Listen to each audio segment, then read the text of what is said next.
Chapter 30. The next day, Nangongzhe and Nangongro went out early to help out at Mahabaki's house. The two of them were very familiar with Mahabaki, so they were considered her family. Ah! Nangongjun and Mayo-chan are both here? Seeing that Nangongzhe and Nangongro were both here, Mahabaki was very happy. Yabuki-san, congratulations on your marriage. Mahabaki, congratulations on your marriage. The two of them congratulated Mahabaki at the same time. Thank you, it's my fortune to meet Haruno-kun. Haruno-kun was injured on the battlefield, so he'll be teaching at Woodleaf from now on. Maybe he'll even become your teacher. Is that so? That's great. I'll be going out to train for a while, so I won't be able to take Ruru with me. Since Haruno-kun is a teacher at Woodleaf School, please take care of him for me. Of course, I also see Mayo-chan as a sister. Ah. That's right. Nangongzhe took out a beautiful gift box from behind him. This is a gift from me and Ruru. Can I open it? Mahabaki took the gift box with a happy expression. Of course, it was originally a gift for you. Nangongzhe said with a smile. Then I won't be polite. Mahabaki opened the gift box, revealing a beautiful hairpin decorated with cherry blossoms. It's so beautiful. Thank you so much. Of course not, Mahabaki, you took care of us when we first came to Woodleaf, so it's only right that we give you this gift. After a while, the groom, Chunin Haruno, also came out to greet Nangong and Ruru. Nangongzhe carefully observed him and found that he still didn't have any impression of this Haruno-kun. Perhaps he was the most ordinary Chunin? This Chunin Haruno seemed to have suffered some damage to his meridians, so he casually retired and came to the ninja school to teach. But it was good, if Mahabaki married a powerful teacher, then it would be torturous for her to live in fear every day. On the day of the wedding, Nangongzhe and his sister had a lot of fun. But happiness was always short-lived. Nangongzhe finally applied for a training vacation, which was half a year. After notifying Guy, the two went to Woodleaf School together. Since Nangongro was in school today, Nangongzhe did not ask his sister to send him off. After all, he was just going out. Guy, have you been doing weight training? Nangongzhe and Kai were chatting on the way. Sensei. Now. Kai said to Nangongzhe excitedly, 200 pounds. Nangongzhe looked at Guy's relaxed appearance. Increase the weight tomorrow to 300 pounds. When you feel you're used to it, continue to increase. Yes, sensei. Guy replied, but, sensei, what about you? How much weight are you carrying? Sensei didn't use lead or anything like that to carry the weight. Nangongzhe shook his head. I used the earth release, heavy rock talisman. Every day, I injected internal force and adjusted the gravity to carry the weight. Now, it's about 3 times the gravity, right? 3 times? Guy was dumbfounded. Forget it. I knew you wouldn't understand. Nangongzhe knew that he couldn't explain it to Guy, so he took out a few talismans from the lining of his clothes and put them in Guy's hand. Stick them on your jacket. These should be about 1.5 times the gravity.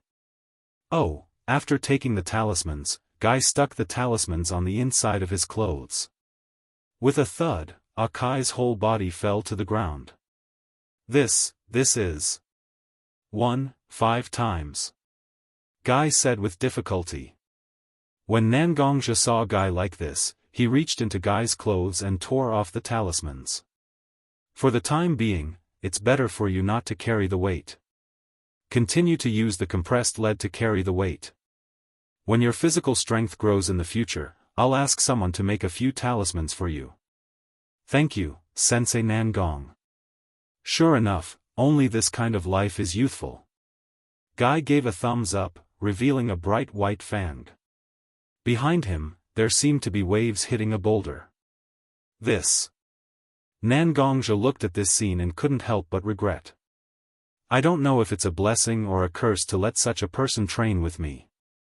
Guy and Nangongzhe finally arrived at the first training location selected by Nangongzhe, Woodleaf Waterfall, which was the huge waterfall in the Valley of the End. Looking at the huge water flowing down, Guy was dumbfounded. Sensei Nangong, are we going to train under such a waterfall? Guess. Nangongzhe smiled naughtily. It can't really be here. If this is Sensei's choice, then I'll do it. Guy began to get hot-blooded again. Nangongzhe hit Guy's head with a karate chop. Are you an idiot? This is where I cultivate. Can you still find anyone there? Nangongzhe pointed to a much smaller waterfall and said, this is your training place. Go, today, no matter if it's eating, sleeping, or training, you have to do it under this waterfall. If you get washed down, you have to train for an extra hour. Understood, Sensei. Looking at Guy excitedly walking towards his waterfall, Nangongzhe began to tidy up his clothes, put on his jacket and shoes, and took the black sword to the bottom of the waterfall. The huge impact swept Nangongzhe's body. The black sword almost flew out of his hand. And he was about to lose his balance. Hold on. Hold on. Change the center of gravity. Maintain the balance. After a long time, under the guidance of Li Yang's voice, Nangongzhe was finally able to stand firmly under the waterfall. Nangongzhe tried to swing his sword. The power of the waterfall poured onto the sword, bringing great pressure to Nangongzhe's wrist. Hack, stab, flick, wipe, chop. A few basic sword techniques were demonstrated by Nangongzhe one by one. Slowly, Nangongzhe's speed became faster and faster. The basic sword techniques also slowly changed to the fatal 13 swords that his sister gave him. As time passed, Nangongzhe's body was tired and his mind was tense. Finally, Nangongzhe slipped and fell into the river. Fortunately, Guy noticed the abnormality and pulled Nangongzhe out.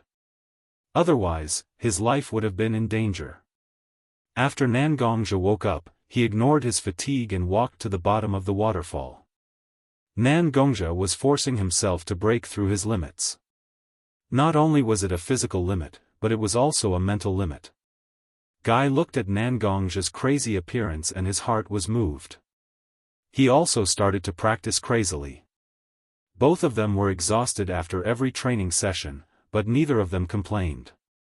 They just worked hard to practice. Chapter 31. On this day, Nangongzhe was still practicing his swordsmanship under the waterfall. This was Nangongzhe's second month of practicing swordsmanship under the waterfall. Every time Nangongzhe practiced swordsmanship, he relied purely on his physical strength and did not use his internal strength. This helped Nangongzhe to better control the application of his strength. In these 2 months, Nangongzhe had completely mastered the fatal 13 swords and integrated it into every move he performed. Although he had lost the form, he understood its meaning. It was incomparably sharp, and the sword could not be retracted. This so-called fatal 13 swords, every sword was a sword that took a life. If it was not the life of the opponent, then it would be worth it to pay with one's own life.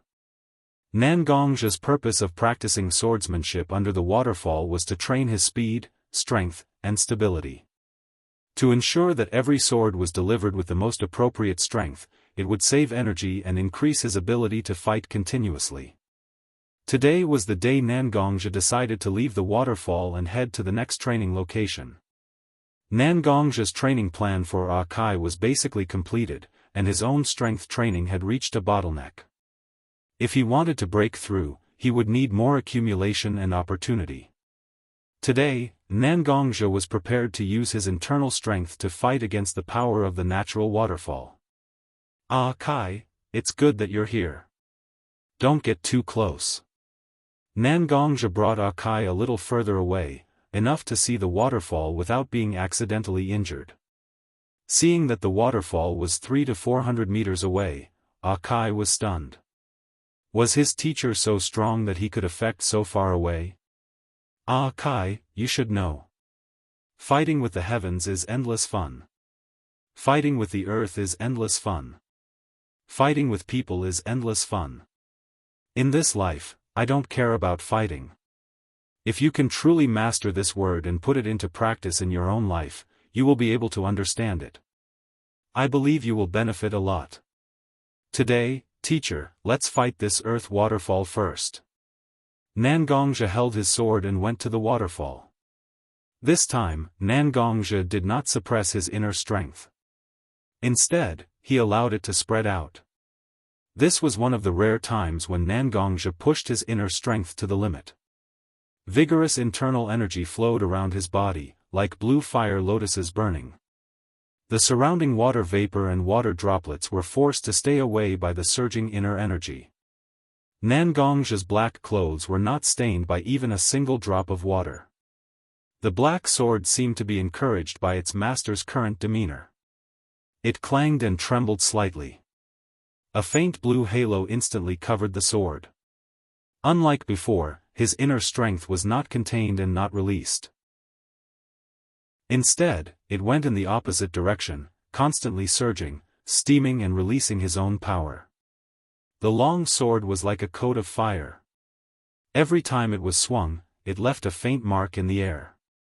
Waterfall, waterfall, you and I have been together for so long. It is time for me to show you my power. I've lost a lot of face after being beaten into the water by you time and time again. Today, let me use all my strength to kill you. Nangongzhi's eyes suddenly sharpened. The vigorous sword energy seemed to be shooting out from his eyes. Nangongzhi was now a long sword. After being hammered by the waterfall, it was finally washed clean and sharp. As long as he was willing, he could even slash the sky. Every move of the sword energy surged. Every time he swung his sword, there was no return. At the bottom of the waterfall, Nangongzhi used all the power he could to use this sword technique. The gushing water turned into puffs of water mist and dissipated in all directions. Finally, the sword moves accumulated one after another until they reached the peak of their power. Slash! Nangongzhi did not say anything. He only used his heart to slash. A huge amount of inner strength gushed out from the direction of the sword. The huge waterfall was instantly divided into two parts. Even the part of the waterfall near Nangongzhi followed the sword energy and went against the flow, straight into the sky. This guy looked at this scene and was shocked speechless. Although he knew that his sensei was very powerful and was once regarded as the successor of Woodleaf White Fang, he did not expect that pure taijutsu would be so strong. One had to know that although White Fang was strong, he was strong in assassination. A real head-on fight is extremely disadvantageous for a ninja who is proficient in taijutsu. The enemy's ninjutsu attack is very long range and the power is also very strong. But what about a taijutsu ninja? It's just a punch, a kick, or an extra weapon. Even if it's the longest weapon, how can it have a longer range than a ninjutsu attack? So most of the time, taijutsu ninjas are used as meat shields to entangle strong opponents. Among the famous ninjas in the ninja world, there are almost no taijutsu ninjas. Even Reikage is proficient in taijutsu, which is the combination of ninjutsu and taijutsu. So Nangongzhi's performance at this moment made Guy more confident about the development of his taijutsu in the future. Because even if it's only taijutsu, a taijutsu ninja can be very strong. Not to mention that Guy's father left him an extremely strong forbidden technique, Hashiman Tanku. Nangongzhi was also very happy when he saw the scene that he had created, because these 2 months had not been wasted. The internal force in his body can finally be condensed like a blade. His internal force has reached the next level, and he can really compete with those elite ninjas. Leaving the waterfall, he went to Guy who was blasted with water on his face. How is it? What do you think? Look, I split the waterfall. It's really incredible. A taijutsu ninja can be so strong. That's natural. No matter what kind of path it is, as long as you can persevere and firmly go down, you will not be disappointed in the end. Guy, you and I are actually about the same age, we are young. Young people should have the hot-bloodedness and arrogance that young people should have. Only in this way can you not waste time. You and I still have a lot of time. This is our capital, we must not waste it easily. We should go all out, temper ourselves, and make ourselves stronger. Youth. Hot-bloodedness. I, Guy, will listen to Sensei's teachings. Good. Let's do 500 frog jumps first. Guy turned around and went to frog jump. Nangongzhi was very clear about Guy's character. After all, they have been together for a long time.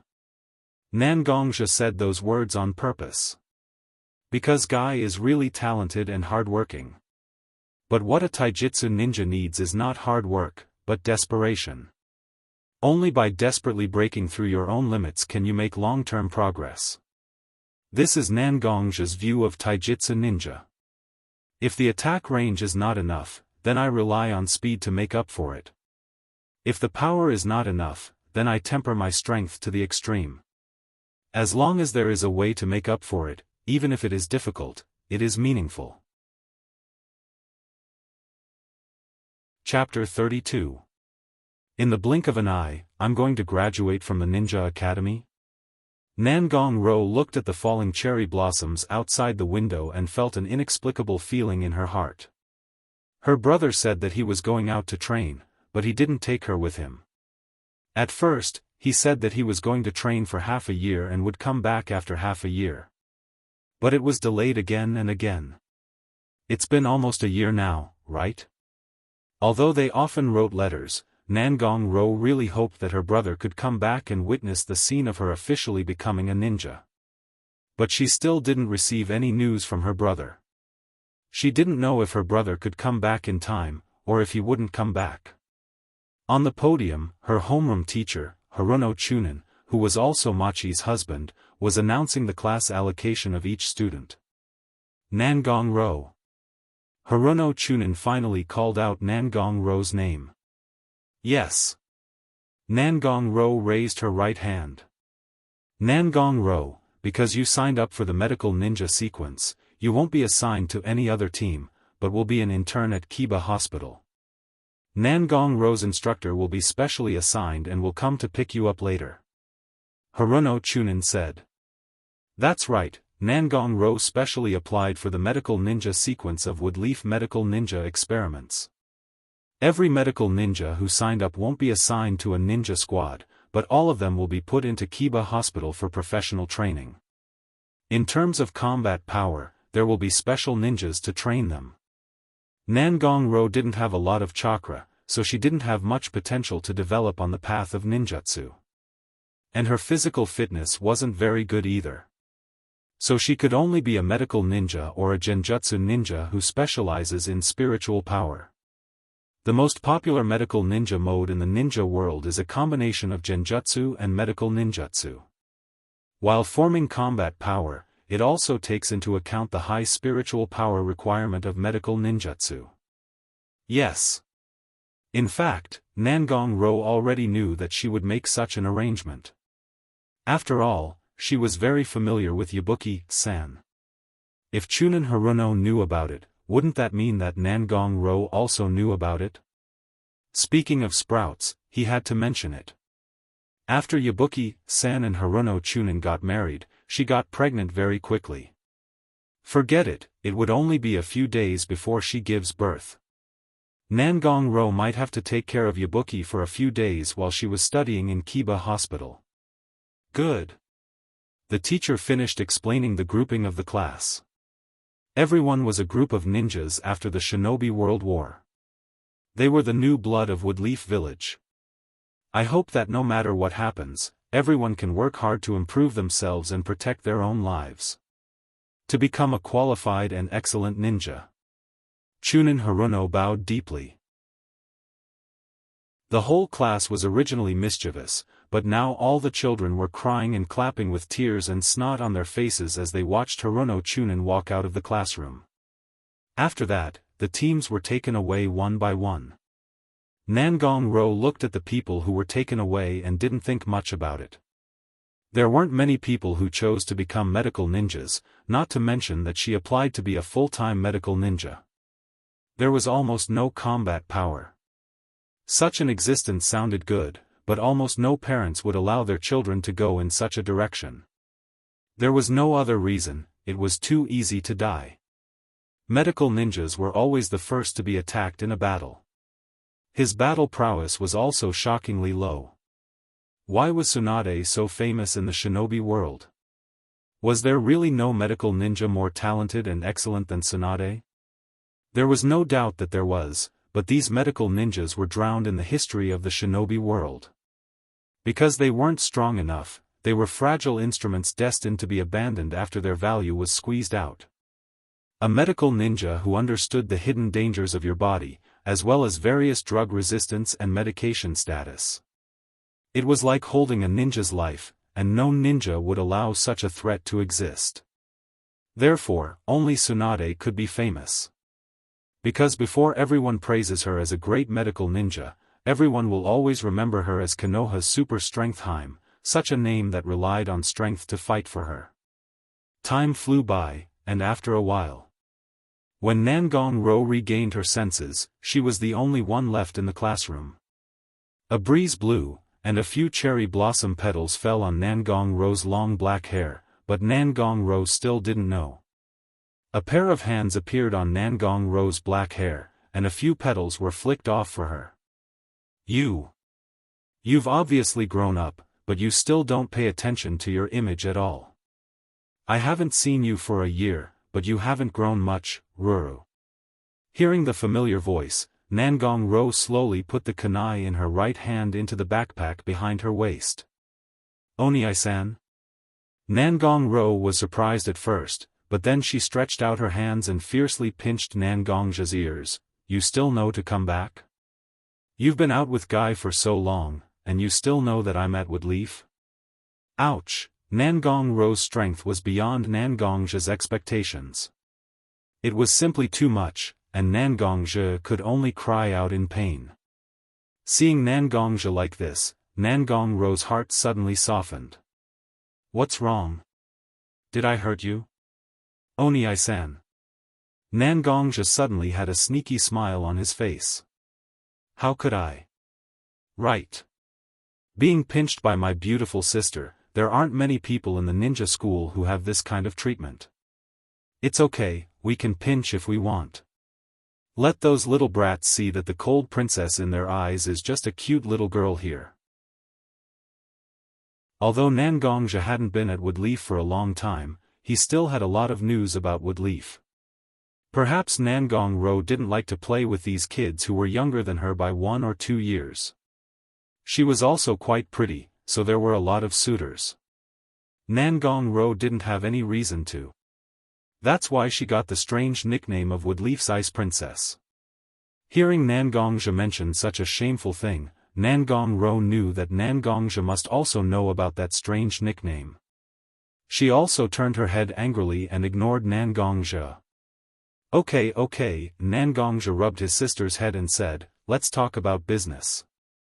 Woodleaf Genin Nangong-ro was assigned to Kiba Hospital, and her instructor is Nangongja.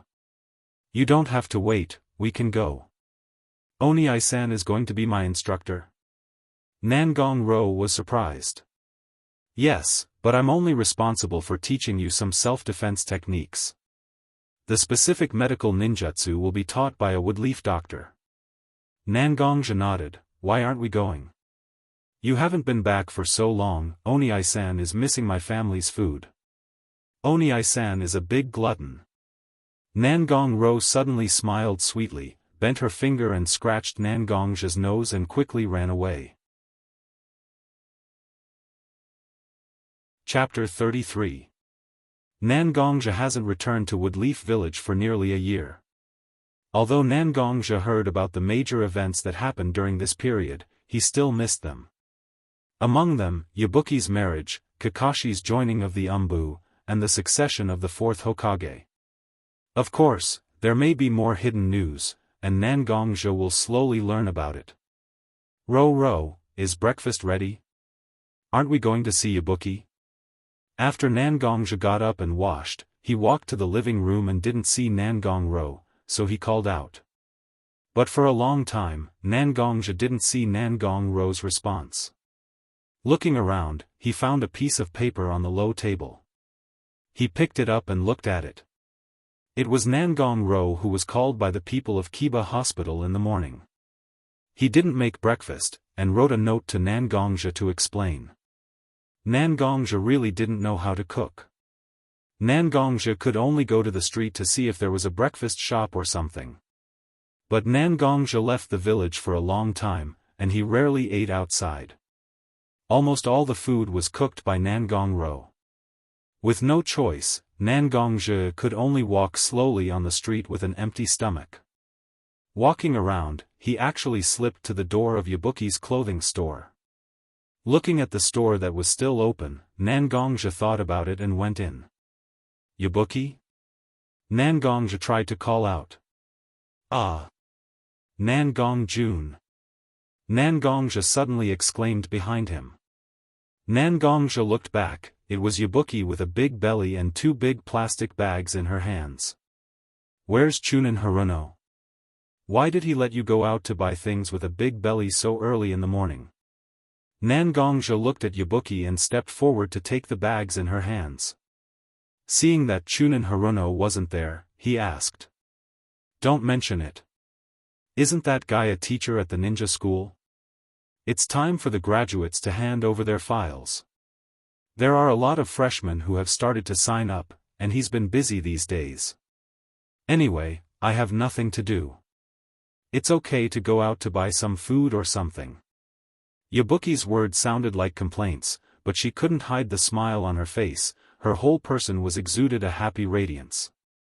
Then, when I see Chunin Haruno, I have to talk to him. Is more important, your wife and daughter?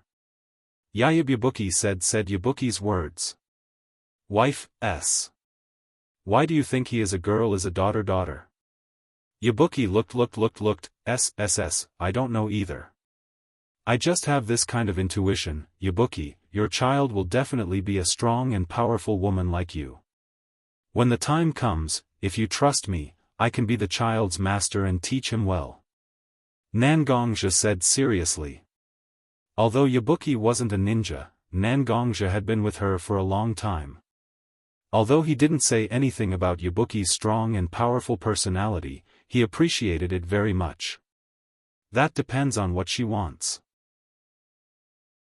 If she wants to be a ninja, then I'll leave it to you, Nangongjun. After all, Nangongjun is one of the famous woodleaf ninjas. Yabuki laughed. Ah, right.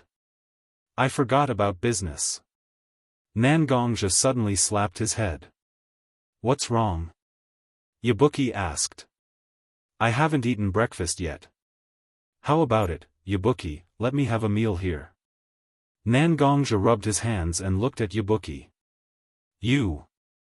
Yabuki reached out and patted Nangongja's head. Let's go. It must be because your sister didn't cook for you. I can guess. Nangongja and Yabuki had such a relationship, just like a pair of siblings. Nangongja was very concerned about this girl who cared about him like an older sister.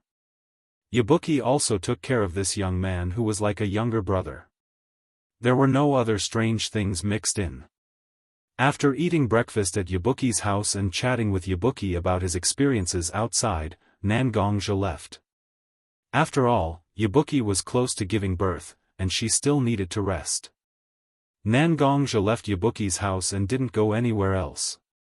Instead, he went to Kiba Hospital. Nangongro actually came into contact with a certain amount of medical ninja knowledge when she was in ninja school. She also learned some basic things. Therefore, Nangongro began living medical experiments after arriving at Kiba Hospital.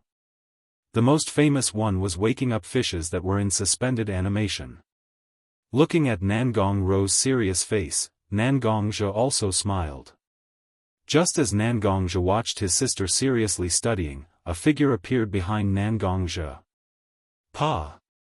A slap landed on Nangongja's back, making Nangongja stagger. Nangongzhe was wondering why he suddenly didn't pay attention to his surroundings.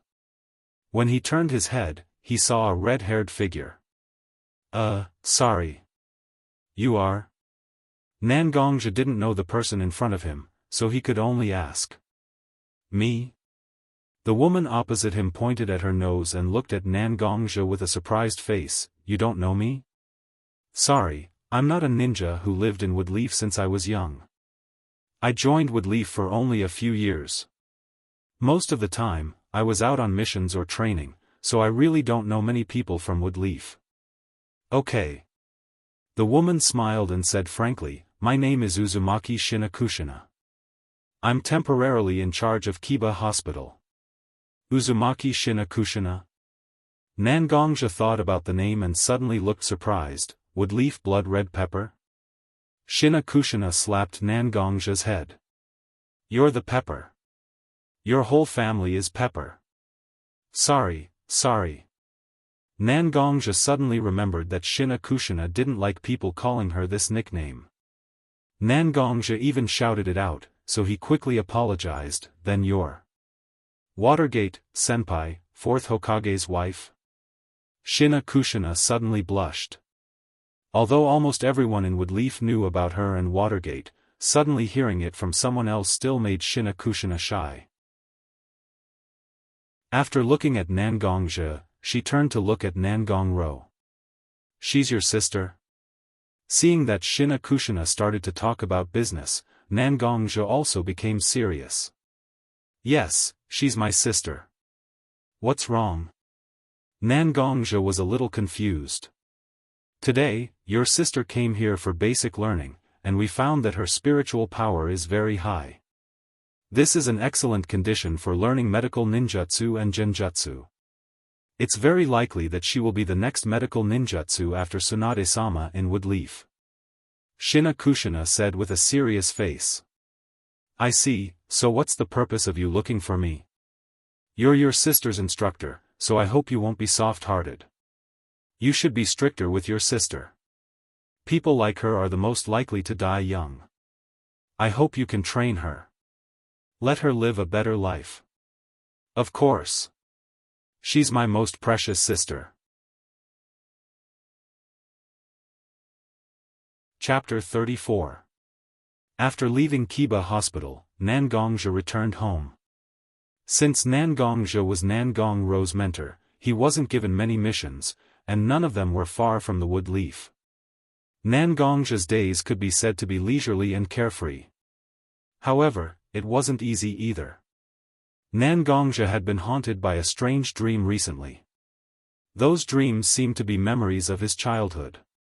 There was a father, a mother, and himself, living a very ordinary and simple life. His father worked in the fields, and his mother took care of things at home. Everything was very natural and warm.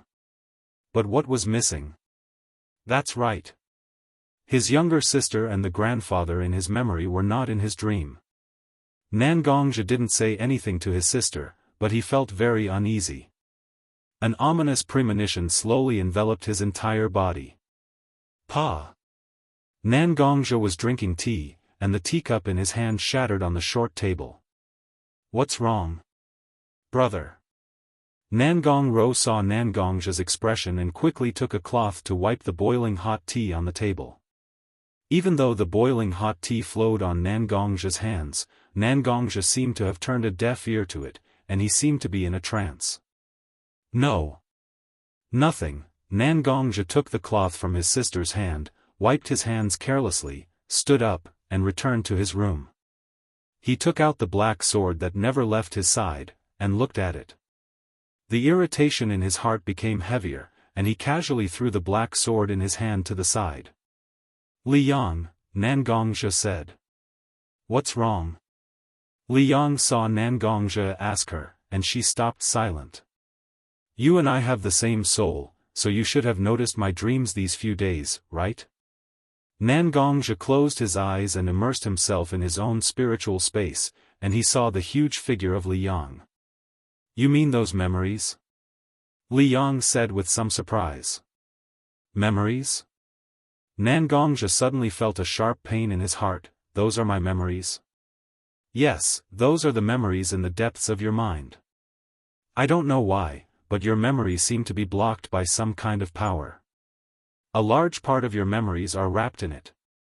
These days, your cultivation has made great progress in your body and spiritual power, so your spiritual power seems to have begun to attack the power that sealed your memories. Your so-called dreams are actually just a small part of your sealed memories.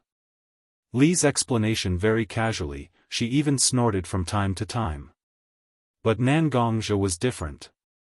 At this moment, Nangongzhi didn't know how to describe his feelings.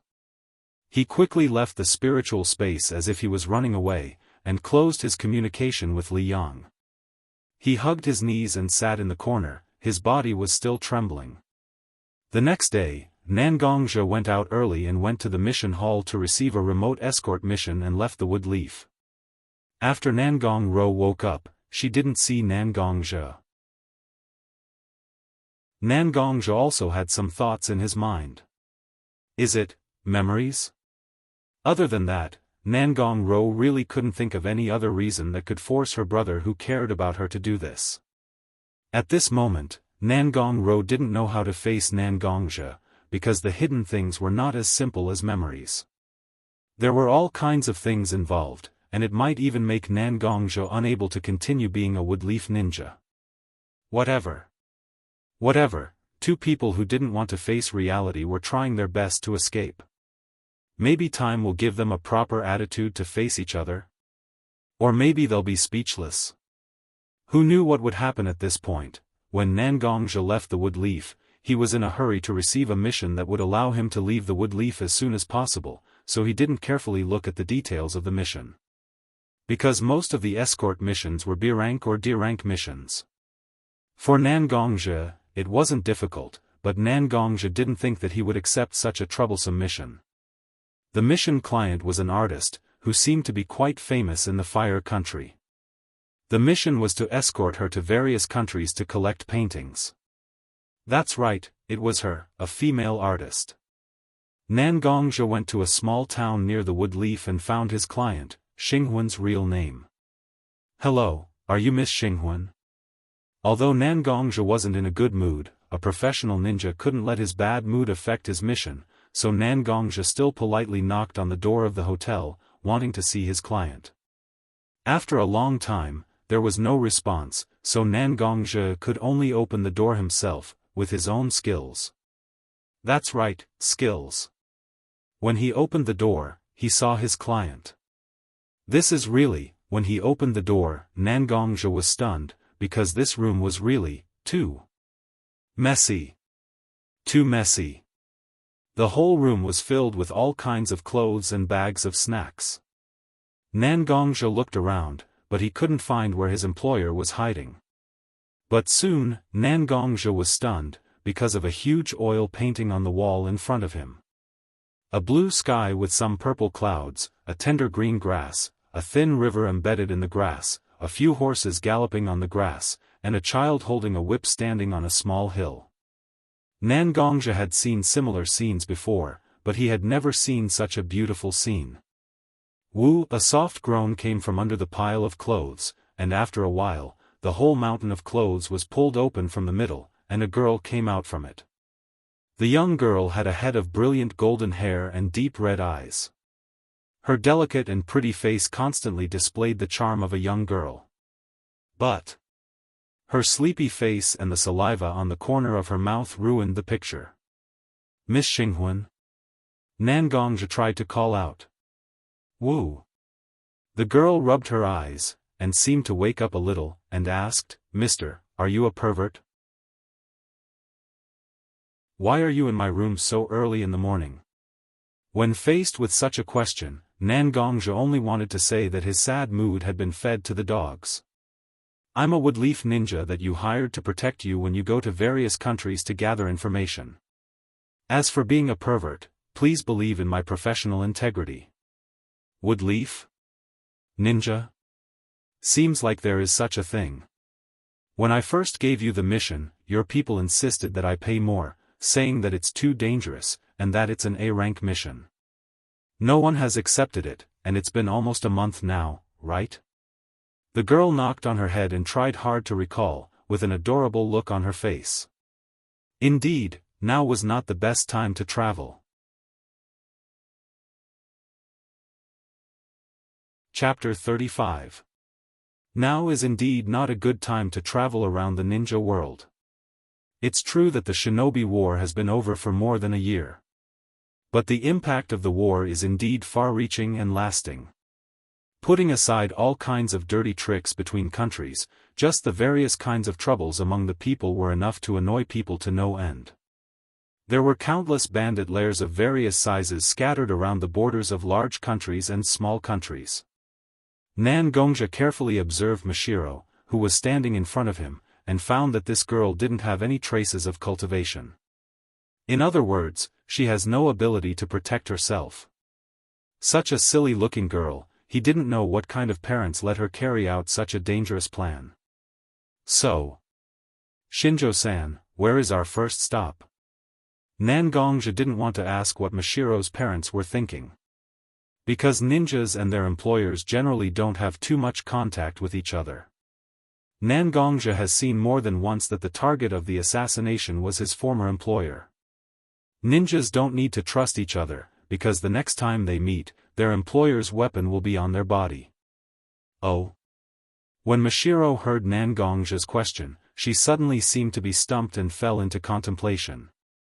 So, this girl didn't even decide on the destination, but she already gave him an A-level mission that costs so much money? Nan Gongja's state at the moment was simply Spartan. Nan Gongja has been a ninja for so long, but this is the first time he encountered such an employer with an unknown purpose. You first pack my things. The girl thought for a long time and finally gave an order. Nan Gongja was confused. So, this wasn't a delivery mission, but a babysitting mission? Moreover, Nan Gongja was very embarrassed at the moment, because after Mashiro climbed out of the pile of clothes, there were a lot of women's underwear, including Mashiro, who was only wearing a loose t-shirt. As for the inside, Nan Gongja didn't see anything. As if she felt Nan Gongja's gaze, Mashiro looked at Nan Gongja.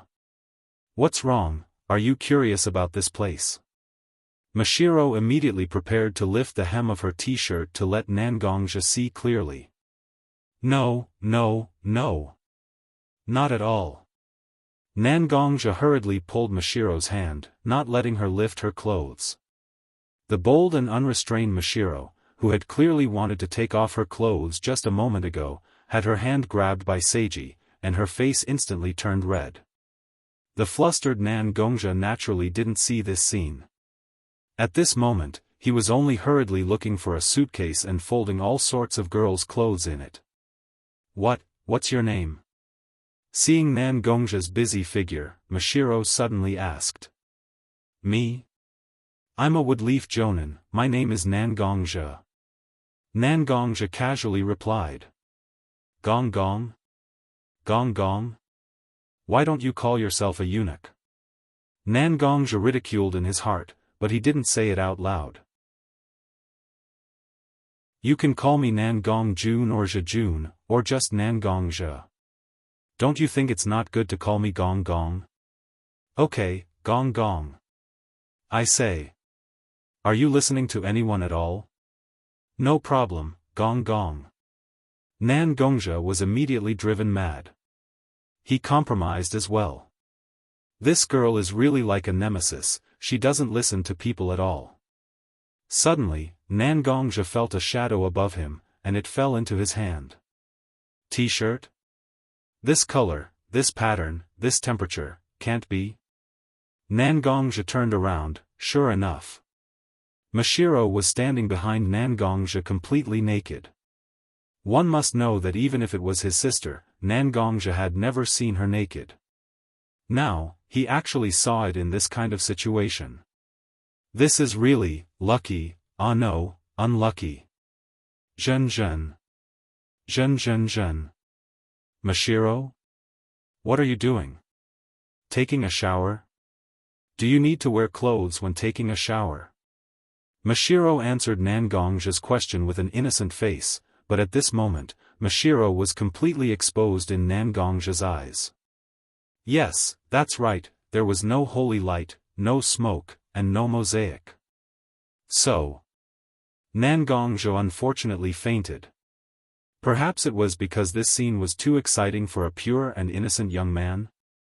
When Nangongja woke up again, it was already dusk. He was lying on a soft bed, and when he turned his head, he saw Mashiro lying on the side of the bed, asleep. The sun shone through the window, bringing warmth and gentleness, and sprinkled on Mashiro's long blonde hair. Nangongja was stunned for a moment. However, he couldn't help but think of his own sister, Nangongro. Nangongja had taken care of his sister for so long, and his sister's obedience and quirkiness were things that Nangongja liked. There was no doubt about that. However, if there were other things mixed in, then the impact on Nangongja would be too great. Are you crying? Mashiro opened her eyes and saw that there were 2 lines of tears running down her cheeks as she asked. Nangongja touched his face, and found that there were indeed a few strands of tears. I recently encountered some things. Some things that I should face, but I can't do it. That's why I accepted this mission with a long time limit.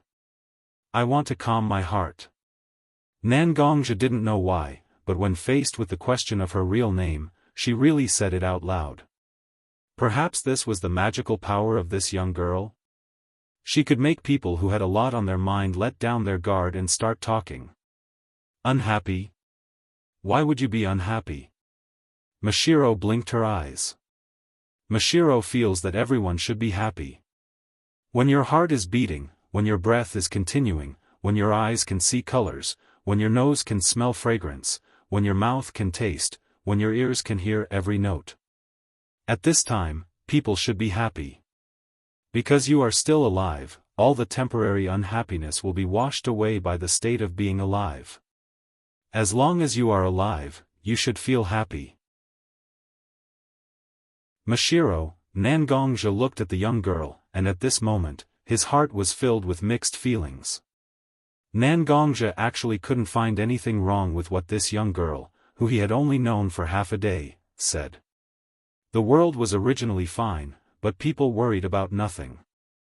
Since his memories were sealed, it meant that there were some things that others didn't want him to know. Although he didn't know if the seal was related to his sister and grandfather, how could his sister's feelings be fake? Why did he have to think so much?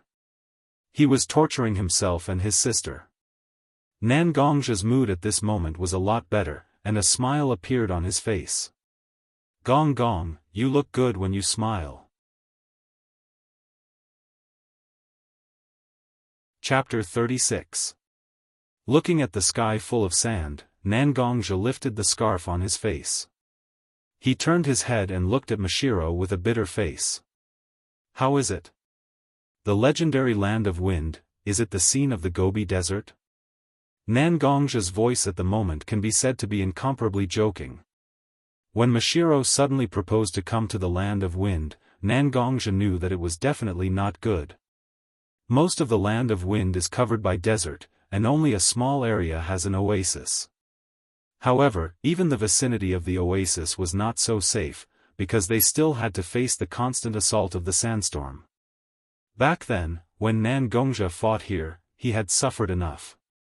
The sand ninjas are very familiar with the sandstorm, and their defense is very adequate. Many times, the sand ninjas will start to attack the woodleaf camp during the sandstorm. Originally, the woodleaf ninjas were slightly better, but how can the woodleaf ninjas who can't open their eyes fight against the sand ninjas? Moreover, many of the woodleaf ninjas were directly swept away by the sandstorm. The scene of the sandstorm covering the sky, in Nangongja's eyes, even the most powerful ninjutsu is not a match for it. But from the woodleaf ninjas who are stationed at the border, sometimes there is a more terrible sandstorm in the hinterland of the land of wind. It is said that when the sandstorm passes through, a huge sand mountain will be piled up, and a large layer of the land will be directly shaved off. Therefore, the sand ninjas rely on a huge defensive barrier and a high wall to block the sandstorm. I cough. Mashiro just wanted to speak, but a gust of wind poured sand into her mouth. Bah! How did I know it would be like this? How long will it take to reach the oasis? Now. Nangongzhi looked at the surrounding environment and the sun covered by the sandstorm. If we hurry, maybe we can reach Kikyo City before sunset. It's a big city where the fire country and the wind country trade. The surrounding scenery is also unique to the wind country. Are you trying to persuade me to hurry up and go somewhere else? When Mashiro heard Nangongzhi's words, she was instantly unhappy. Her eyes were wide open and her lips were curled up as if she was about to hang an oil bottle. Nangongzhi looked at Mashiro and walked to Mashiro. Reaching out his hand, he patted the sand on Mashiro's hair and said, "Look at you now, do you look like someone who can bear the hardships of the wind country? Moreover, the desert terrain is changeable, and there are often sandstorms. Not to mention us, even the sand ninjas would get lost if they stayed in the desert for too long. I am the ninja you hired to protect you. I am responsible for your safety." Looking at Nangongzhi's serious look, Mashiro suddenly stopped talking. She just turned her head to the side and muttered, "Gong Gong is so stingy. What kind of hearing does Nangongzhi have?" Of course, he heard the muttering, but he didn't care. He smiled and put his large cloak on Mashiro's body. "I asked you to pick a coat with a hat, but you said it was too hot. Now you look like you're covered in dust. I gave you my coat, but don't go to Kikyo City. If people see you, they will think that I dug you out from the soil." Humph. Mashiro turned around and looked at Nangongzhi and said, "Who can dig out such a cute little girl from the soil?" "You said you are cute?" Nangongzhi looked at Mashiro and was speechless. After reaching the desert, the wind was very strong and there was a lack of water. Therefore, both of them had an unnatural redness on their faces, and all kinds of dead skin appeared. In addition, Nangongzhi just threw his coat on Mashiro's body, and there were a lot of numbers. Mashiro now looked like a big dumpling. It was hard to associate him with cute and cute. Mashiro looked at Nangongzhi's expression and then looked at his own body. He walked forward and stepped on Nangongzhi's foot. Then, he walked away. "What are you doing?" Nangongzhi cried out in pain. "Didn't you want us to leave quickly?" Mashiro said without turning his head. But what? Hurry up. You went the wrong way." Mashiro turned around and continued walking without any expression. Nangongzhi looked at Mashiro's direction and was speechless. "It's still the wrong way." Mashiro suddenly walked behind Nangongzhi and kicked Nangongzhi's butt. "Then why aren't you leading the way?" Mashiro roared. Okay, follow me." Nangongzhi could only get up from the sand and prepare to leave. However, Nangongzhi said, "So. Mashiro, you have no sense of direction?" Mashiro looked at Nangongzhi. No matter how he looked at this face, it was infuriating. Hence, he kicked Nangongzhi's face and said, "Go to hell. Bastard." Nangongzhi never thought that there would be a day when he would be so open with someone. All along, Nangongzhi had been trying his best to maintain his image. He was polite and respectful to others, honest to his friends, responsible for his missions, and took care of his sister. However, there was never a time when Nangongzhi indulged himself like this. He let himself become so talkative, so thick-skinned, and so shameless. Nangongzhi didn't understand and didn't want to understand. In fact, everyone was like this. Sometimes, when we were facing others, we would unconsciously add a lot of requirements to ourselves. We have to be polite, serious, and respectful. Although this was good for a person's life, it often made people lose themselves easily. It made him wonder why he was always living with a mask on his face.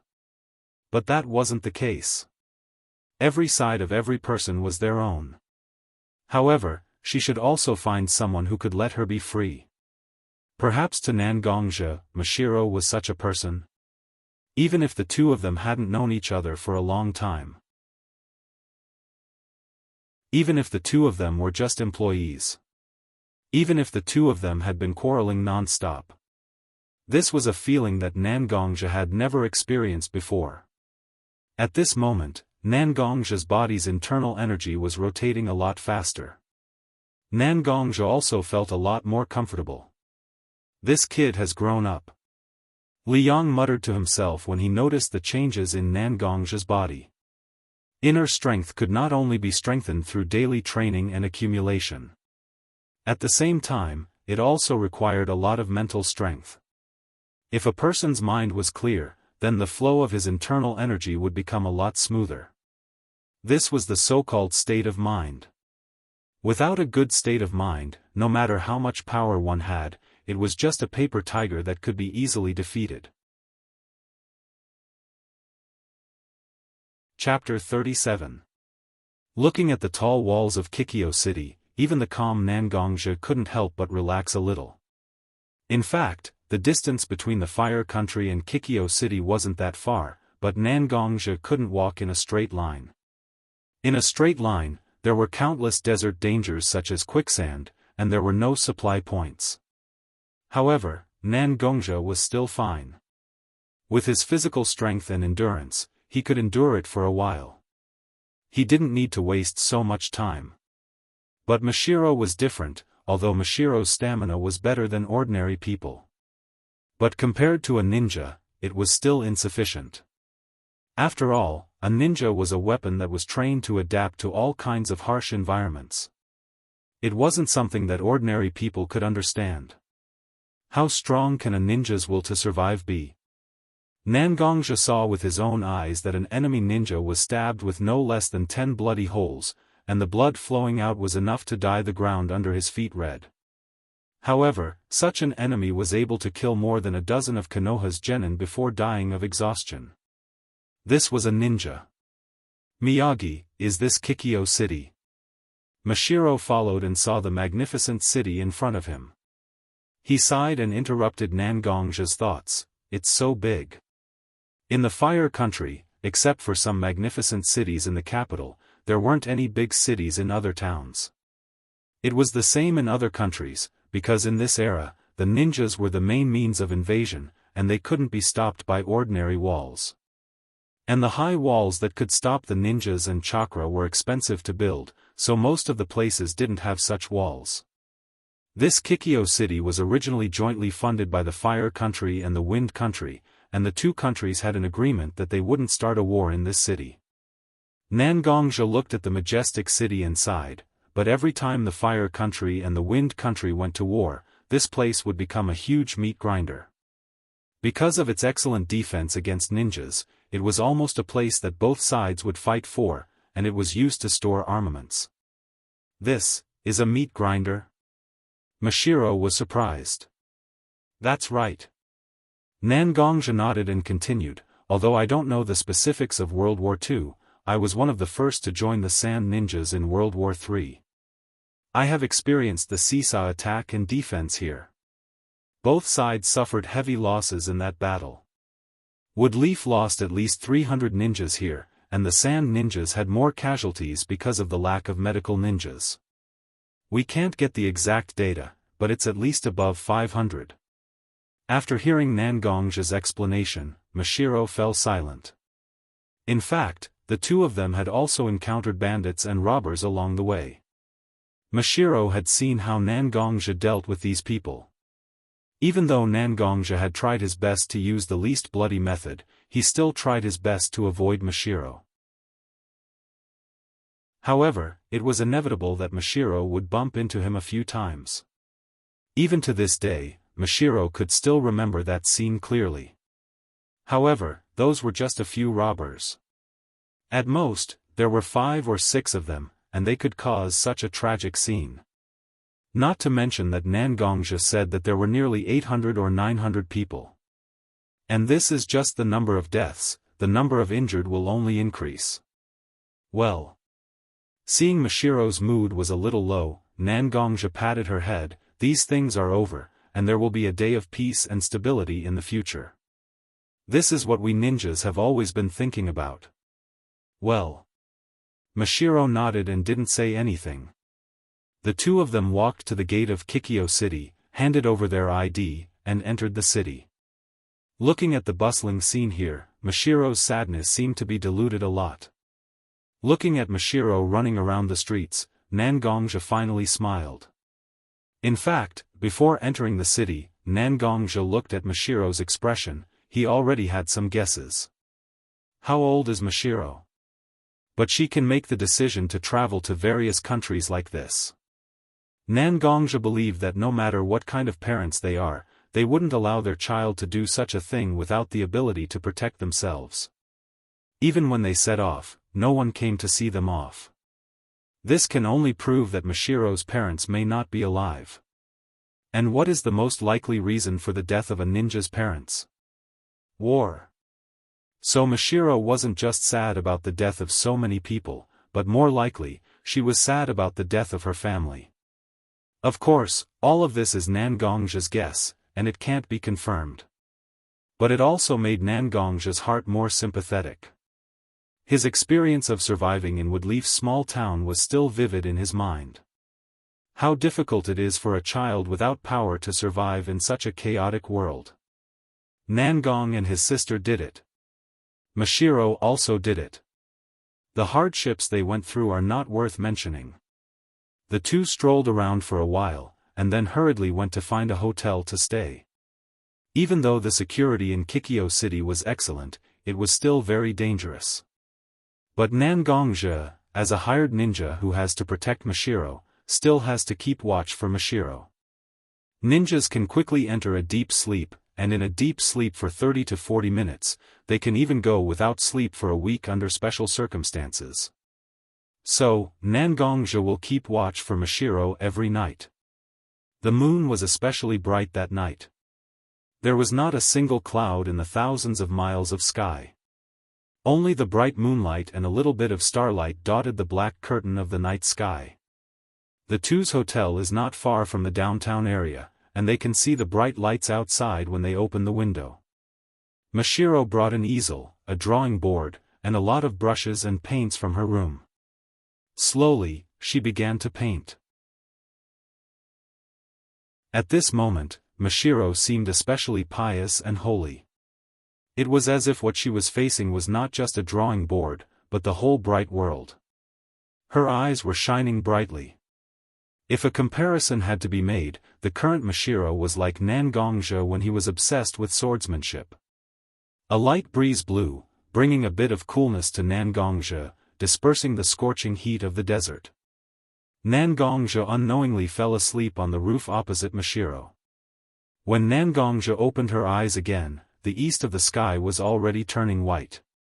Nangongja scratched his head. Since the end of the war, his vigilance has decreased. He can actually do something that can make him fall asleep at night. But Nangongja also knows that he is only in a light sleep, and will definitely react if there is any disturbance. But it is not good, so he secretly noted it down to warn himself. Looking down, Mashiro's drawing board from last night is still on the balcony. Curious, she jumped down to take a look. Chapter 38. Nangongja was a little surprised when he saw what was drawn on the painting. Nangongja felt that last night's moonlight, stars, and bustling streets were exceptionally beautiful. However, Mashiro had drawn the scene of last night with a heavenly aura. The dense smoke and fire were hidden behind the heavenly aura. It formed a different kind of beauty. What made Nangongja feel even more amused was that Mashiro seemed to have realized that he was keeping watch on the roof of the opposite house. She had actually drawn Nangongja in the painting. This girl. Nangongja looked at Mashiro's vivid painting of him sleeping and shook his head. Interesting. He turned his head and looked at Mashiro, who was sprawled out in her sleep. Nangongja did not say anything and disappeared in a flash. When Mashiro woke up, it was already past 11 o'clock. The blazing sun shone through the window onto Mashiro's body. This was a desert area. Even if it was the holidays, the air conditioning here was excellent. it wouldn't be of much use at noon. Mashiro could only moan under the unbearable heat and opened her sleepy eyes. After all, she had stayed up late to paint last night. Yo! You're awake. Mashiro had just woken up. Her consciousness was still blurry. When she heard someone greeting her, she subconsciously replied, "Morning." However, she immediately felt that something was wrong. She was in a hotel. A single room. The voice that greeted her was a man. Ah! An earth-shattering scream rang out. Mashiro picked up the pillow under her and threw it at Nangongja, who was sitting under the bed. "Are you a pervert? You came to a girl's room early in the morning. What are you trying to do? What are you trying to do?" To be honest, Nangongja had never thought that a girl's attack would be so powerful. He was a Jounin-level ninja, but he was actually beaten silly by a girl who had never trained before. Was she trying to beat an old driver to death with random punches? Something strange seemed to have sneaked in. Anyway, that was what it meant. Nangongja, who was chased out of the room, did not know what to say. Did I do something wrong? Actually, Nangongja went downstairs to buy breakfast and bring it over to Mashiro. However, Mashiro did not wake up. Nangongja went downstairs and asked for the room key. He was prepared to leave the breakfast and leave. But when she saw that Mashiro had woken up, she subconsciously greeted her. Then, it was a tragedy. "Listen to me, Mashiro. I'm just here to deliver breakfast. I don't want anything else." Nangongja hastily explained. "What else do you want?" Another pillow was through. "I didn't mean that. You, calm down. Breakfast is on the table." Nangongja thought for a while. Mashiro was angry now. Mashiro would not listen to anything he said. It would be better for him to leave first and let Zhenbai calm down so that he could explain himself. "Get lost." Mashiro shouted in the room and there was no more movement. Nangongja could only leave slowly. Mashiro looked at the breakfast on the table. She did not know why, but she blushed. "At least you have some snacks." Nangongja came out of the hotel. He did not know what to do and started to wander around. After all, Nangongja did not know much about the local customs other than coming here during the war. After all, the war had started.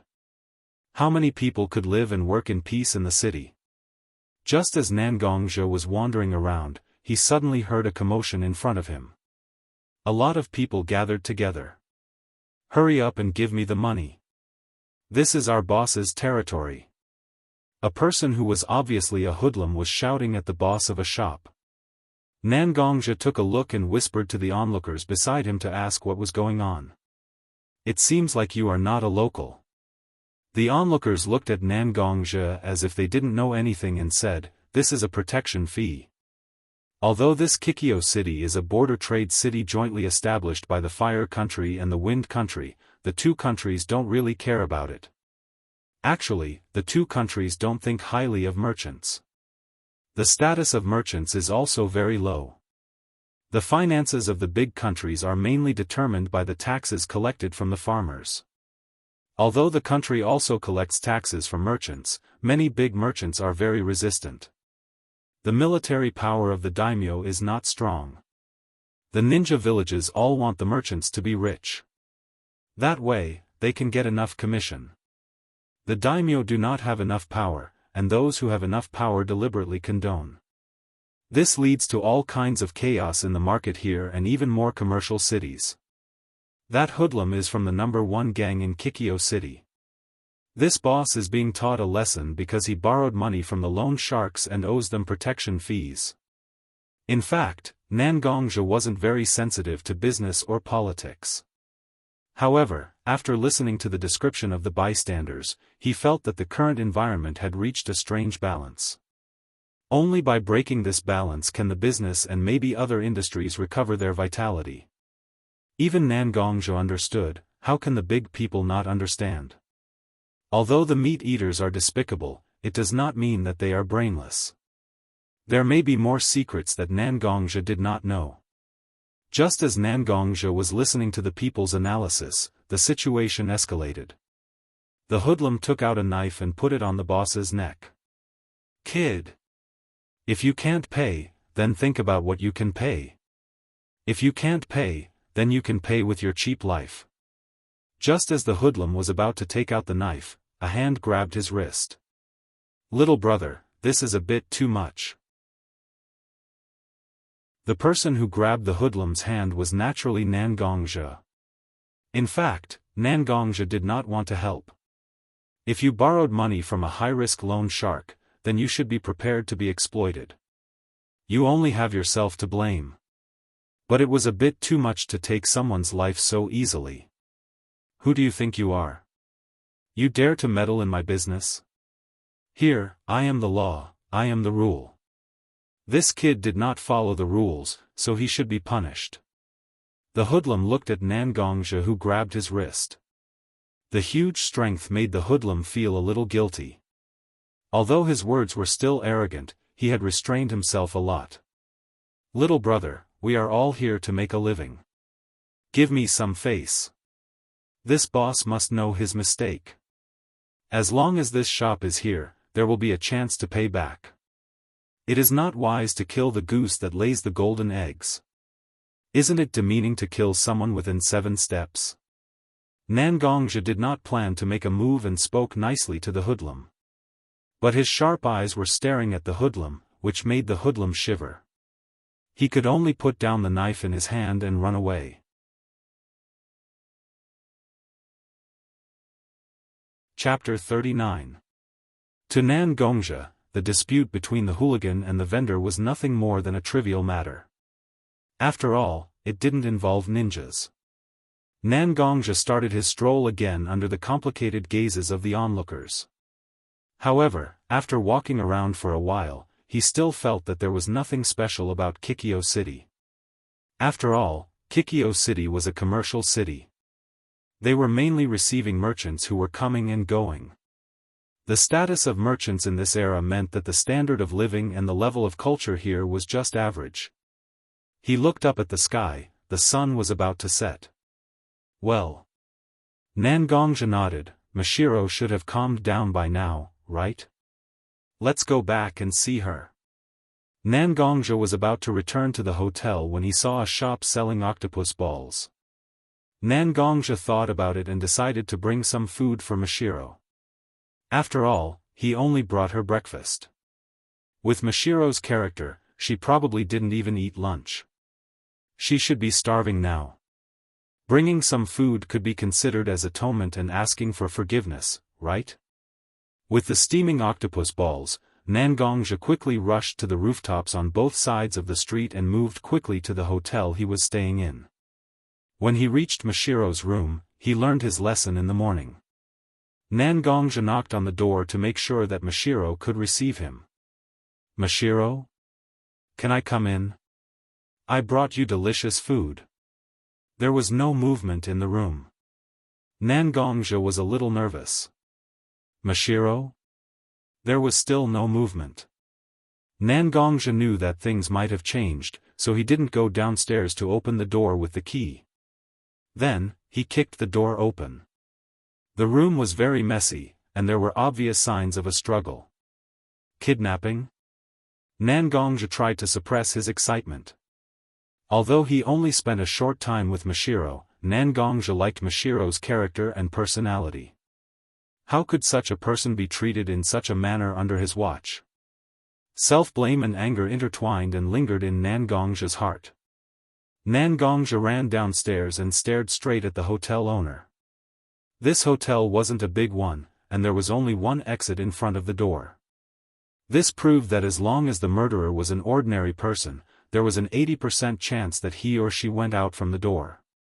Mashiro's room was messy enough to prove the murderer's strength. It was definitely not a ninja. Otherwise, the room wouldn't be in such a mess. "You. What do you want?" Nangong's stare sent shivers down the owner's spine. Nangongja took out his Konoha shinobi headband from his arms.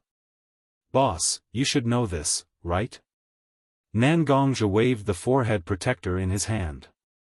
"If you know this, you should know that I'm a woodleaf ninja. The girl who stayed with me is my employer. Even if you haven't seen her before, you should be able to imagine what kind of methods a ninja will use to ensure the completion rate of their missions." After Nangongja finished speaking, he took out the black armor from his back. The sword stabbed into the side of the innkeeper's neck, forcing the innkeeper to lean against the wall.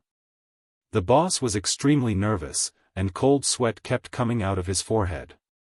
A few large beads of sweat slid down the black sword, and when they slid down the blade, there was a trace of blood. This scene scared the boss even more. However, anyone who could survive in Kikyo City and even open a hotel had a certain level of quality. After the initial fear, the boss slowly came back to his senses. Nangongja wouldn't kill him just like that, because no matter how chaotic Kikyo City was, it was still a matter of a group of ordinary people. If a ninja with high combat power personally came to cause trouble, the two countries wouldn't just sit back and watch. The boss reached out his short and thick fingers and pressed on Nangongja's sword. "Ninja-sama. Please listen to me." The innkeeper regained his composure and said calmly, "Of course I know who kidnapped the young lady. However, this group of people can be said to be unscrupulous in Kikyo City. If I tell you, how can I live in peace?" Nangongja was still a young man, and his heart was still kind and compassionate. After hearing the boss's words, he understood. The boss was innocent. He was stuck between himself and the culprit, and he didn't know what to do. "You tell me where the culprit went, and I'll take care of it. I won't let you have any worries." Nangongja was anxious to save the young lady, so he said such a condition. "I naturally believe in Ninja-sama's strength. I will have my servant take you to the hall of that group of people." The boss turned around and called for a servant who was cleaning the backyard. After giving the order, he asked the servant to bring Nangongja away. Looking at Nangongja's back, the boss's mouth almost reached his ears. That was the #1 gang in Kikyo City.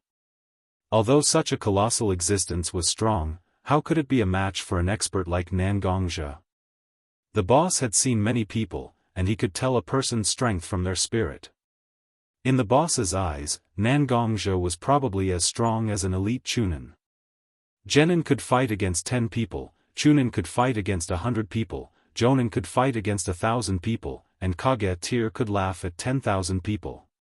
The people here were not ordinary people, but the most elite soldiers of each country.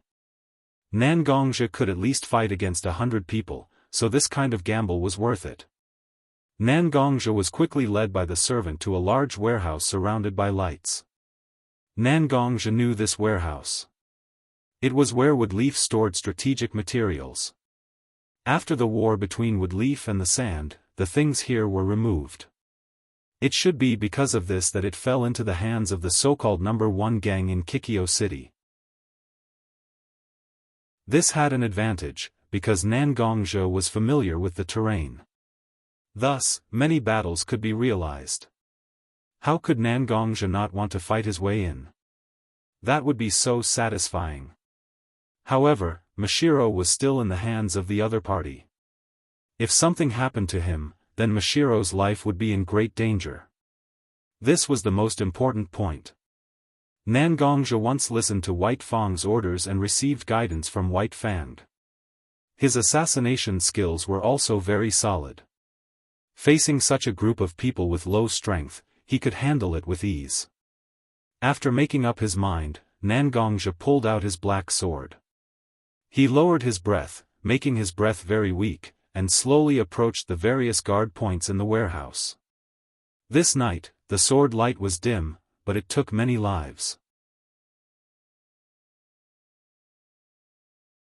Chapter 40. This warehouse was originally occupied by Woodleaf ninjas during the war with Sand ninjas. Although Nangongja wasn't a ninja guarding this place, he was still a jonin. He knew some of the information that he should know. This warehouse was modified by woodleaf ninjas. Nangongja didn't remember all of them, but he was very familiar with the key points. Ninjas were existences that walked in the shadows. The so-called Shinobi World War was just a strategy to compete for benefits between countries. Letting a group of assassins fight head-on was something that they would only do if they had no other choice. After all, compared to ninjas, ordinary soldiers were really useless. Because of this, each country only kept a small number of guards to guard their houses and walls. The soldiers who were really used in the war had long been eliminated. As Nangongja continued to harvest the lives of the gang members, the distribution of the people in this stronghold was also a little clearer. Sure enough, Nangongja didn't expect it to happen. The gang leaders were now basically gathered in a secret room that was specially built to store important materials. Even a cunning rabbit has 3 holes, let alone a ninja. This secret room happened to be one of the few secret rooms that Nangongja knew about. Nangongja quickly cleaned up the gangsters guarding the warehouse. After all, the difference in strength was too big. Nangongja entered the secret passage and reached the end of the secret passage in 2 or 3 minutes. Nangongja didn't rush out. He leaned on the partition and listened to the conversation in the secret room. "Fourth brother. You're confused." An old voice sounded. "Big brother, I know I was impulsive. But who knew that kid was actually a ninja? Woodleaf ninjas.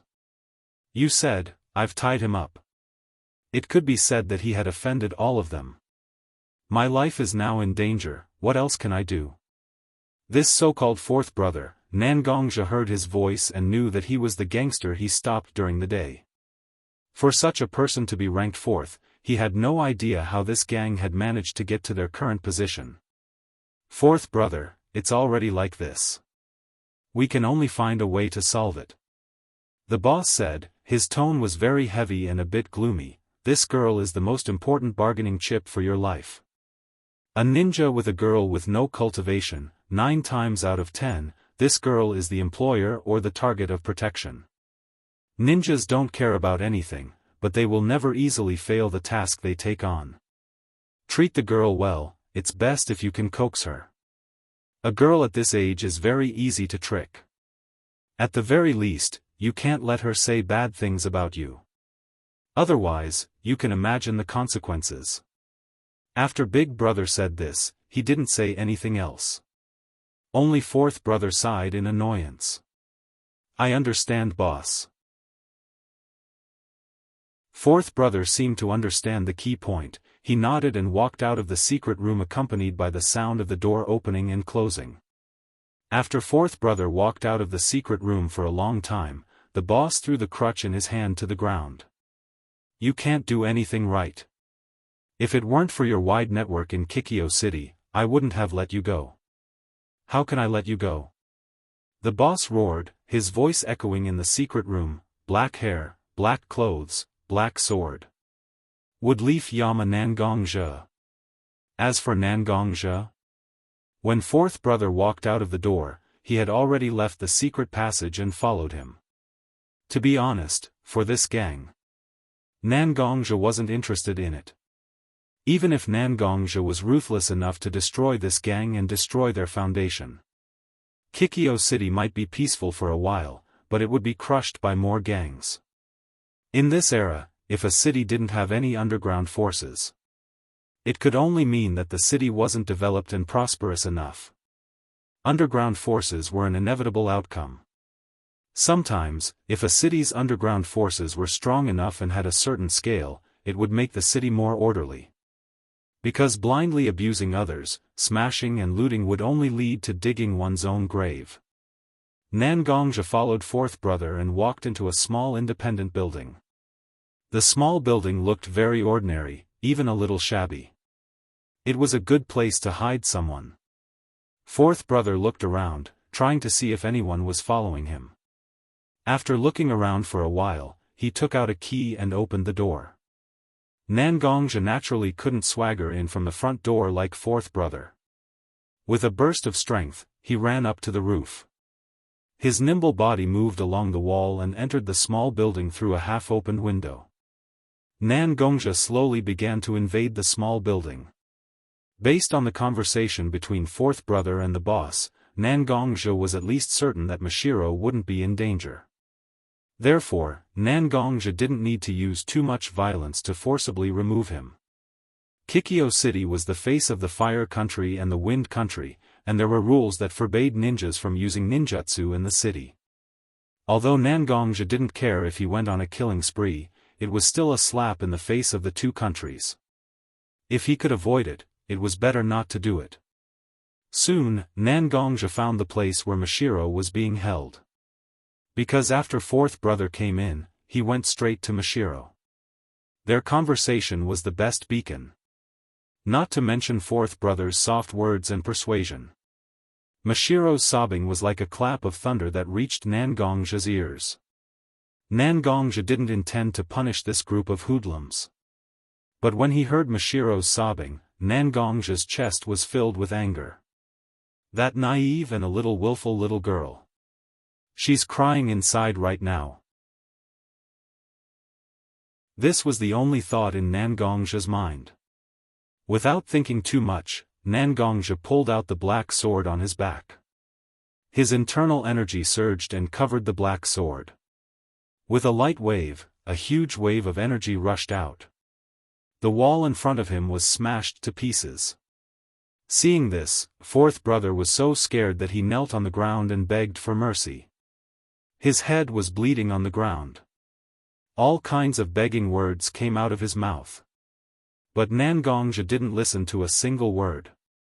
He just looked at Mashiro. Mashiro, I'm here to pick you up. Nan Gongzhi walked in front of Mashiro and gently hugged Mashiro's head. The black sword also cut the rope that bound Mashiro. Gong gong. Mashiro cried in Nan Gongzhi's arms. Let's go back.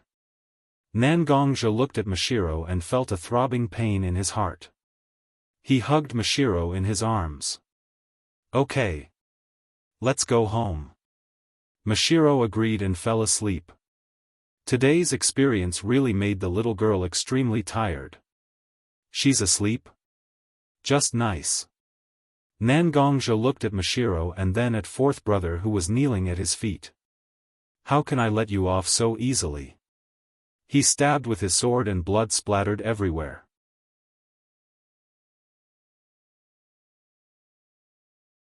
Chapter 41. Nan Gongzhi rescued Mashiro a few days ago, although Mashiro didn't say anything. However, Nan Gongzhi could still sense that there was still some fear lingering in her heart. It's time to leave Kikyo town. Where can the rest of the 5 countries go? The land of water is more dangerous than Kikyo town. After all, the name of the blood mist is not for nothing. Although the land of earth is okay, that Tsuchikage attitude towards wood-leaf ninjas is known to be bad. This old man has a lot of hatred towards wood-leaf. The land of lightning? That's a big plateau. Many ninjas have vomiting and diarrhea, not to mention Mashiro's weak body. Nan Gongzhi didn't dare to take this risk. Thinking about it like this, Nan Gongzhi and Zhenbai practically couldn't go to the 5 great nations. In the end, Nan Gongzhi thought about it. Finally, he thought of a good place. The land of hot water. It's a famous hot spring holy land in the shinobi world. It's just a small country, but there are thousands of hot springs. Countless people go to the land of hot water because of its fame. The price of a house in the land of hot water is comparable to the price of a famous city in the land of fire. This shows how fascinating the land of hot water is. What's more, although Nan Gongzhi and Mashiro are now in Kikyo town on the border of the land of wind, the difference in temperature is not too obvious. But it's already autumn. Isn't it a pleasure to go to a hot spring with the cool autumn weather? Knock knock. Nan Gongzhi knocked on the wall. Since the last incident, Nan Gongzhi changed his living place to the one next to Mashiro's. As long as there's any movement, Nan Gongzhi will immediately go there. As for knocking on the wall, it's Mashiro's request. After all, with Nangong's impatient temper, he often doesn't wait for Mashiro to respond and kick the door open. Under the resentful gaze of the owner, Mashiro's face was lost. She asked Nangongja to knock on the wall whenever he had something to do. Whenever Mashiro had time, she would knock on the wall a few more times, and Nangongja could go over to find Mashiro. After waiting for about 3 to 5 minutes, 2 knocks came from Mashiro's room.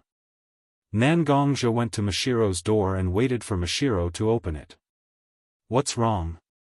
Mashiro opened the door and saw Nangongja standing at the door.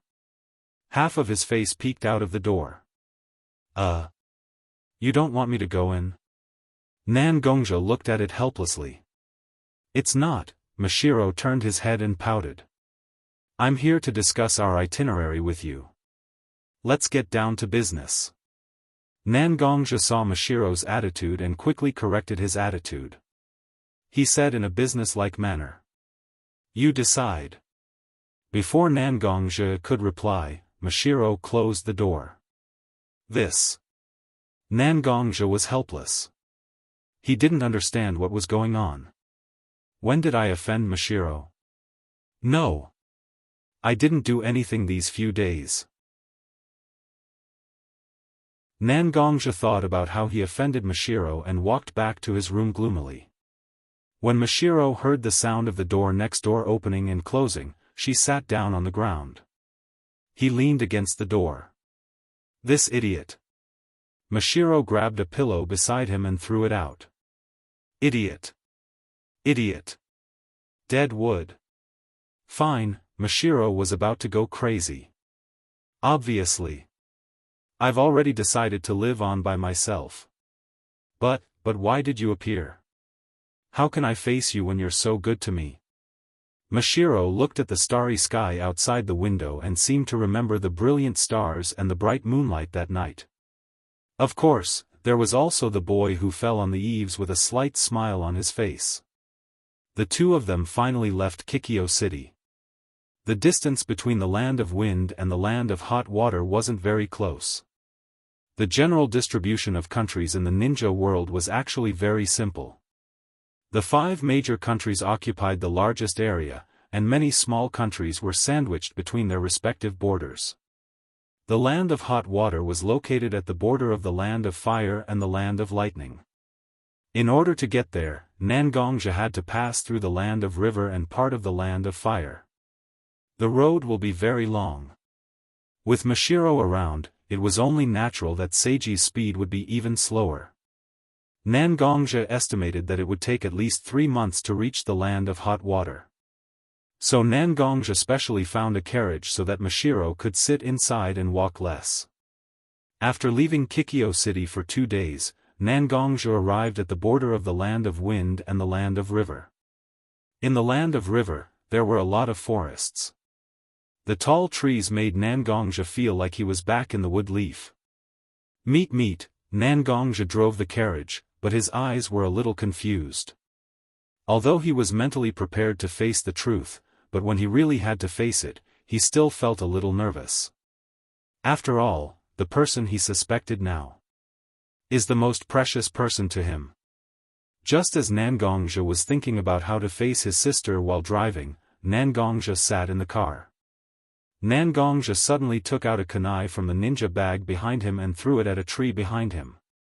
"Come out, don't hide." Nangongja got out of the carriage and looked at the direction of the tree coldly. Several ninjas also came out of the shadows. "It seems that you are not honest." Nangongja pulled out his black sword and spread his internal force on it. Suddenly he turned around and cut the tree behind him. A huge blade of internal force gushed out and the tree fell down instantly. A figure also jumped out of the tree. Sand ninjas are still the same. Nangongja looked at his carriage, opened the curtain and said to Mashiro, who was sitting inside, "Wait a moment, there are a few rats following us. Although they are not very troublesome, they are a little difficult to deal with. I will deal with them as soon as possible."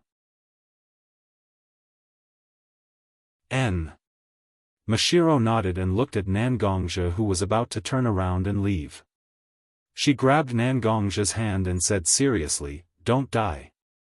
You promised to protect me."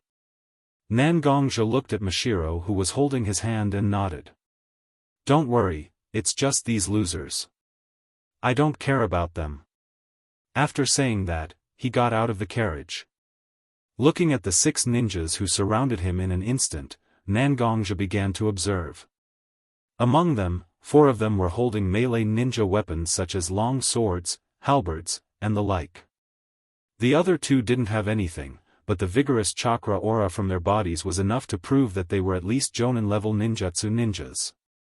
Sand ninjas really think highly of me. A total of 6 Jonins were sent to encircle me. Nangongjia looked at them and couldn't help but smile, but the smile was particularly creepy. "I am very curious, who leaked my whereabouts to sand ninjas? Hotel owner, Yakuza boss? It's just these 2 people. It must be very difficult to bury a nail in Kikyo Castle. Don't worry, when I have time, I will help you pry out the nail."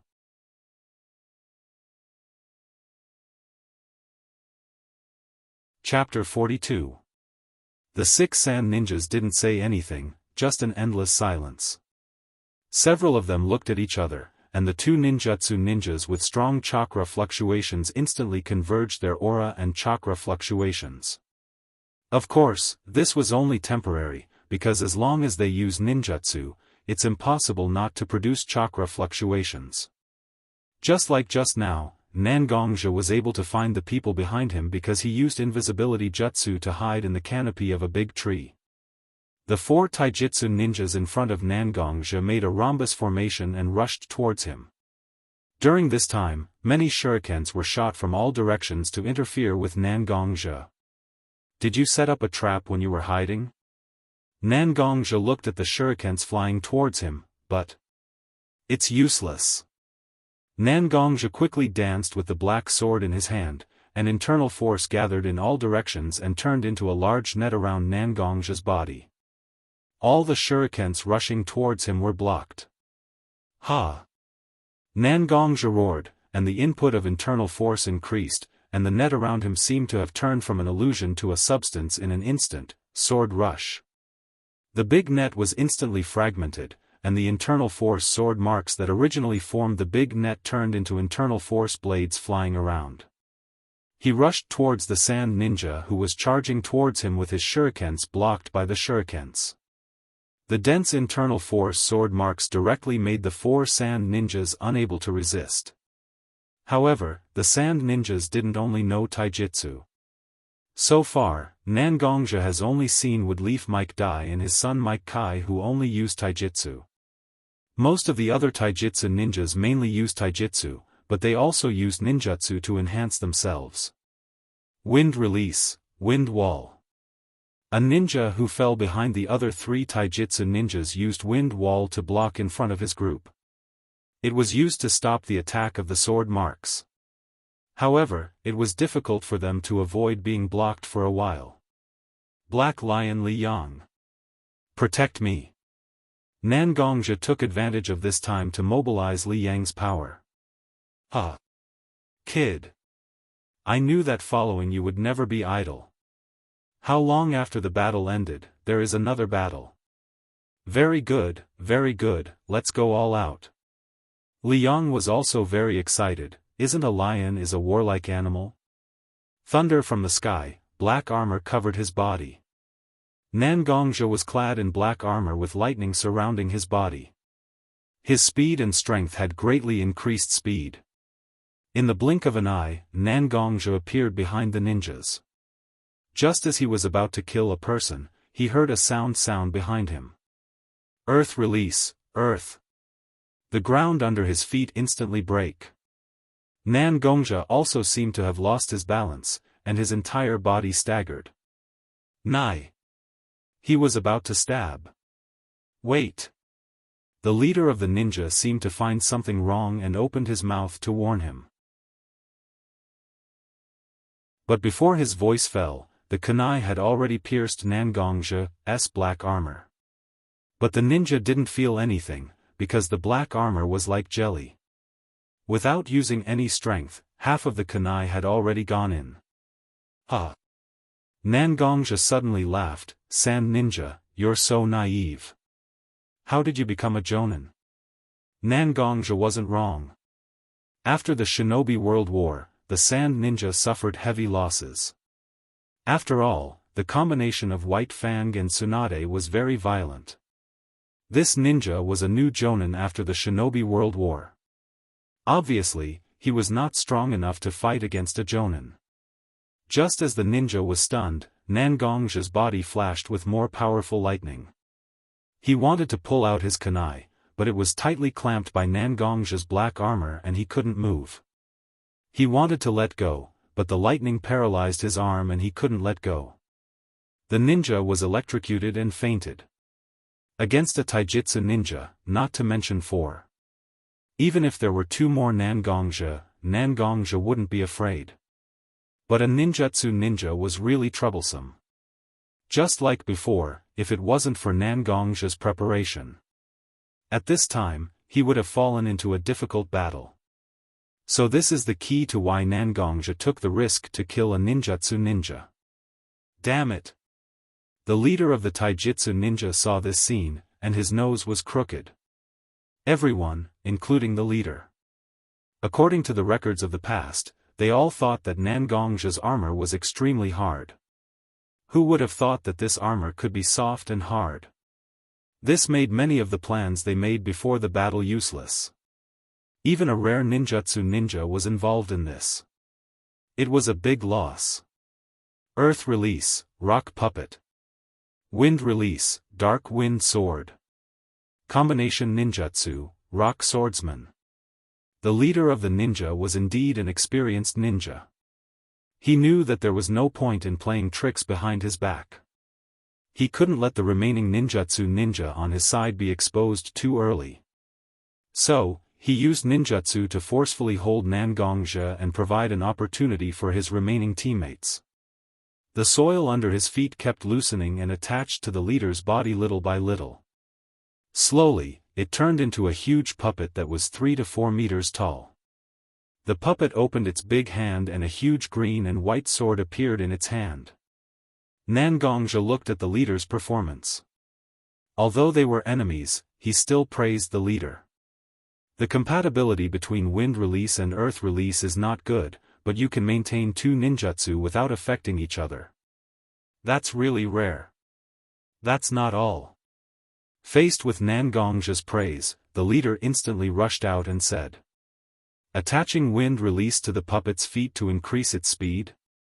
Nangongja muttered, and his body quickly began to dodge. This kind of control is simply unimaginable. However, Nangongja did not retreat. The long sword in his hand instantly dispersed the internal energy. The black armor on his body instantly increased in thunder and spread to the blade of the black sword. "But you shouldn't have used earth release." Nangongja said, "All ninjutsu are mutually reinforcing and restraining. The restraining relationship between thunder release and earth release is second only to water release and fire release." Nangongja used his speed to instantly stand behind the puppet's blind spot. The puppet waved its arms, trying to hit Nangongja, but Nangongja dodged all of its attacks. Nangongja stabbed the black sword deep into the puppet's body. "Riang! Let this guy see the power of the black lion." "Of course." Roar! Roar! Roar! The thunder on Nangongja's body roared like a lion as it continuously poured into the puppet's body.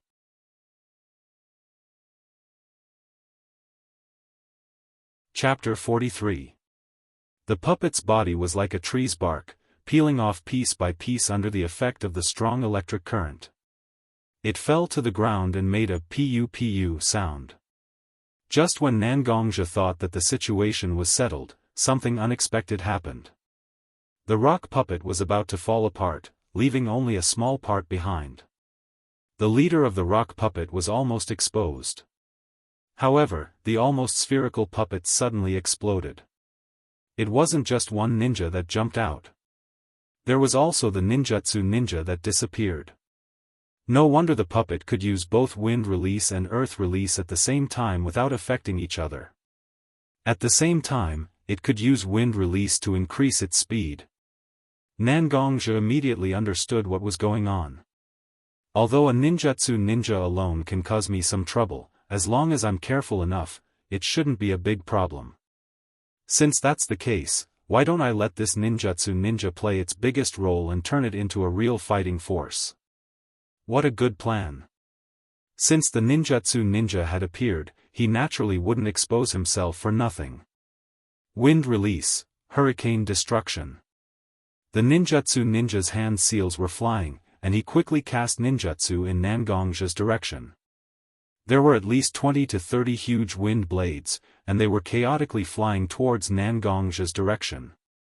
The other 3 taijutsu ninjas quickly stood in a suitable position to prevent Nangongzhi from escaping. They were trying to maximize the power of the wind blades.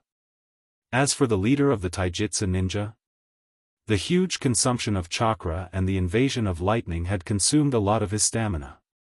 At this time, he was watching from the periphery, and he was taking some pills to recover his chakra and stamina. Seeing that his escape route was almost completely sealed, Nangongzhi could only try his best to swing his black sword, and use his internal force to cut off chakra's characteristics to face the wind blades head-on.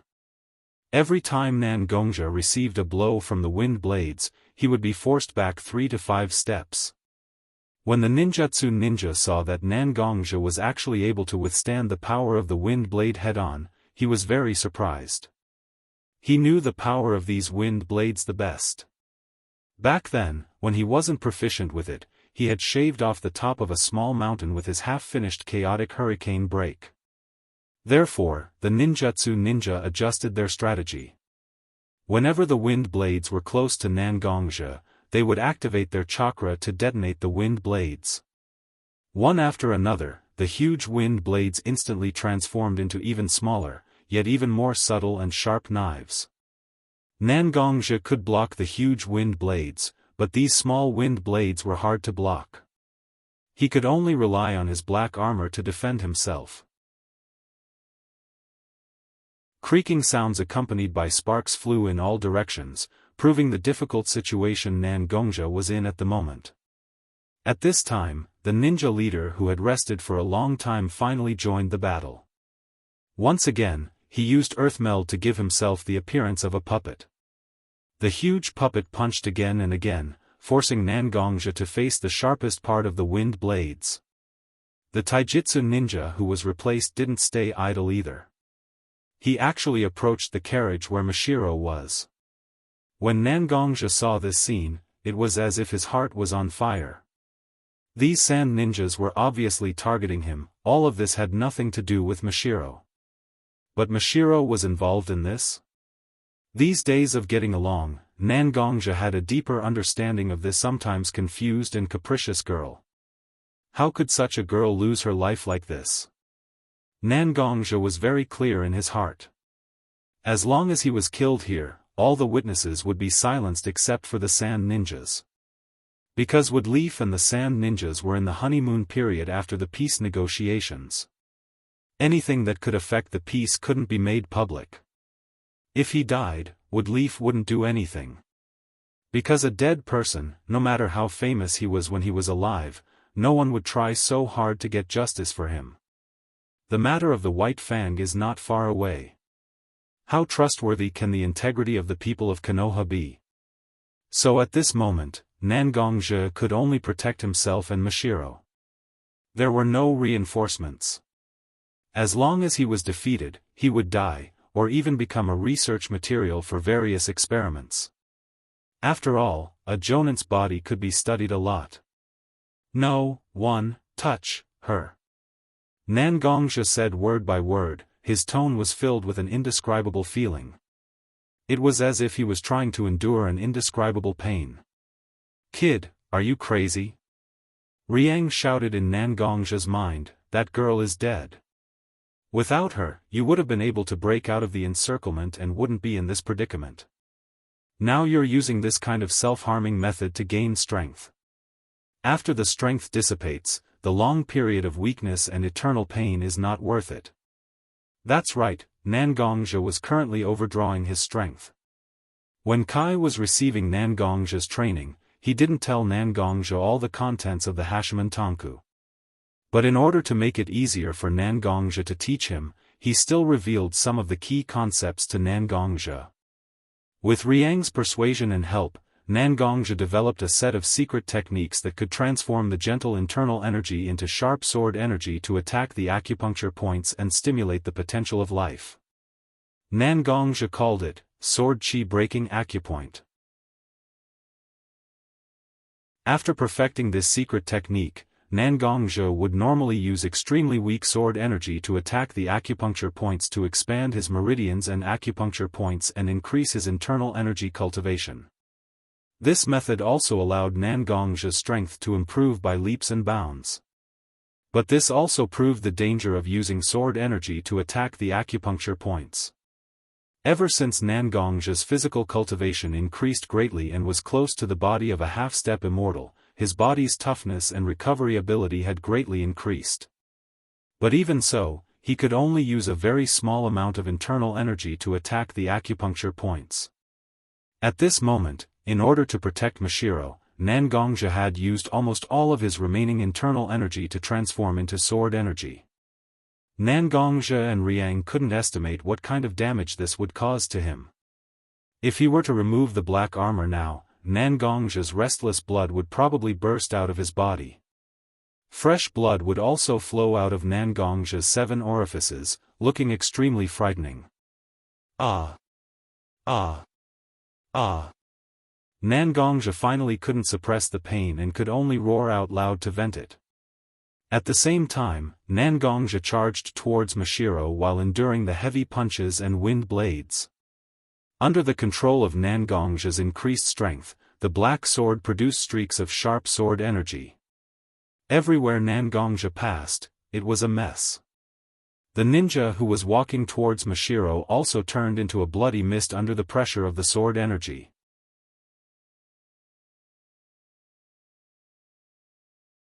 Chapter 44.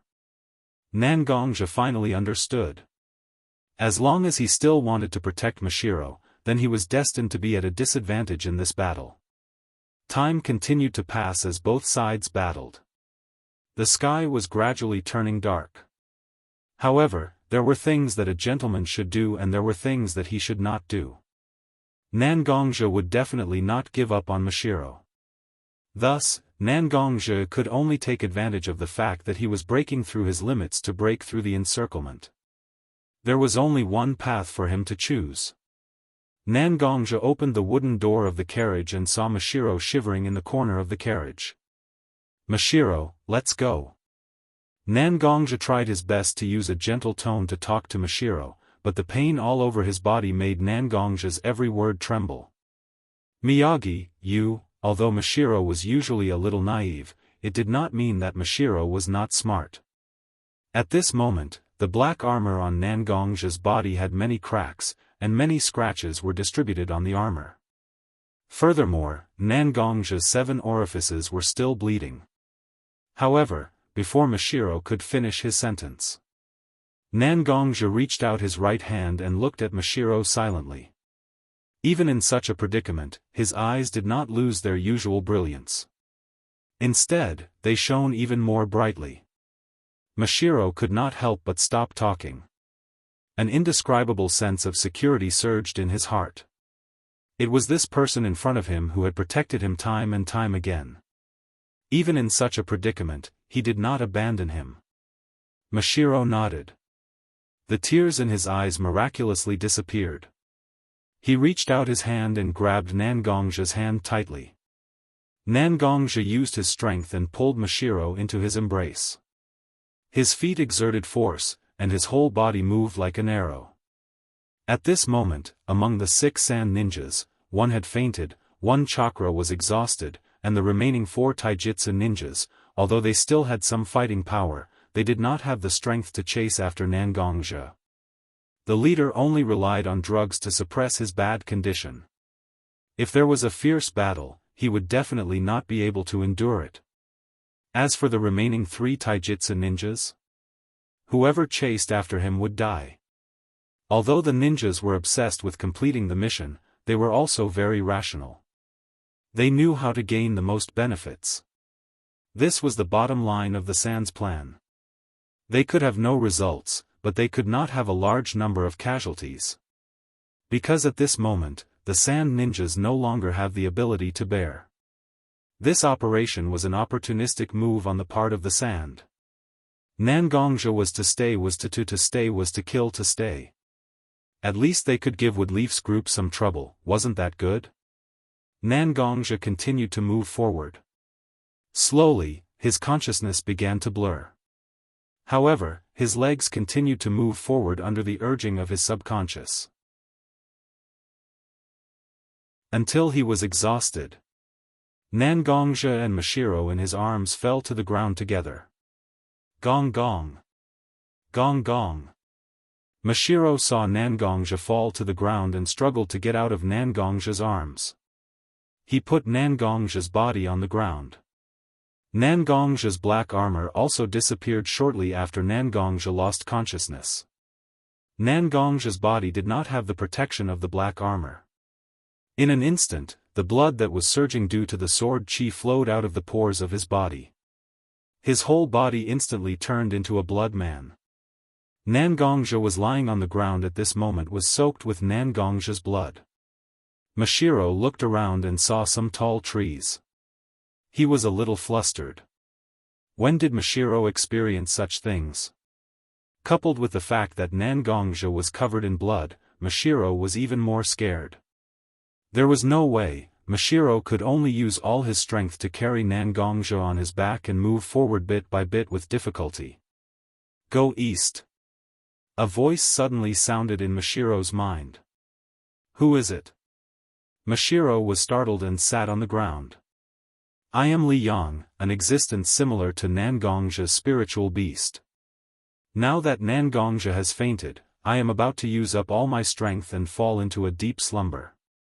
In the east, there is a village that I have just detected. If we go there, Nangongja can still be saved. Li Yang sped up his speech and quickly said the information he wanted to say. After that, he fell into silence. No matter how Mashiro shouted, there was no response. Mashiro was like a headless fly, flying everywhere. At this moment, Li Yang could point out a direction for him. It was a very good target. However, Li Yang did not say how far east it was. Originally, Mashiro's physical strength was only slightly better than an average girl's.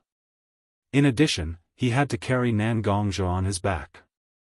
His physical strength was already lacking. In addition, the scene of a group of ninjas fighting created a huge psychological pressure on Mashiro.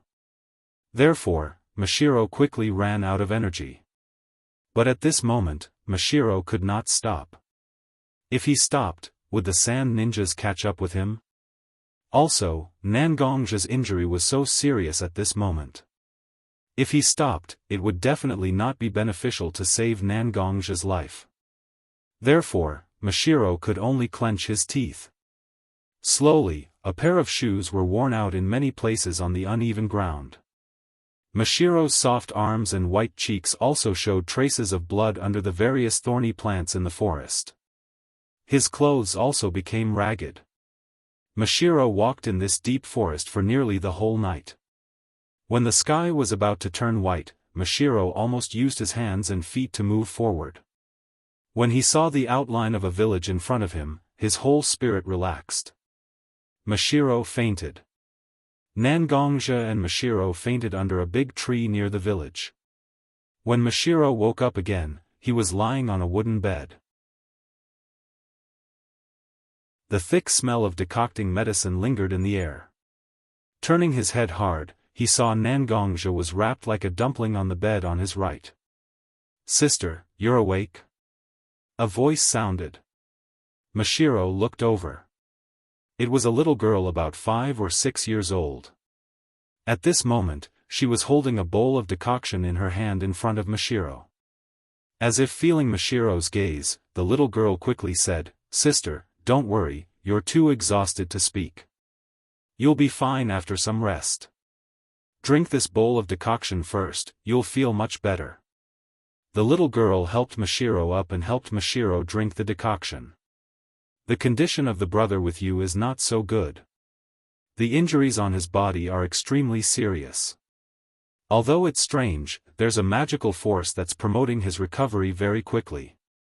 But it still takes some time to recover.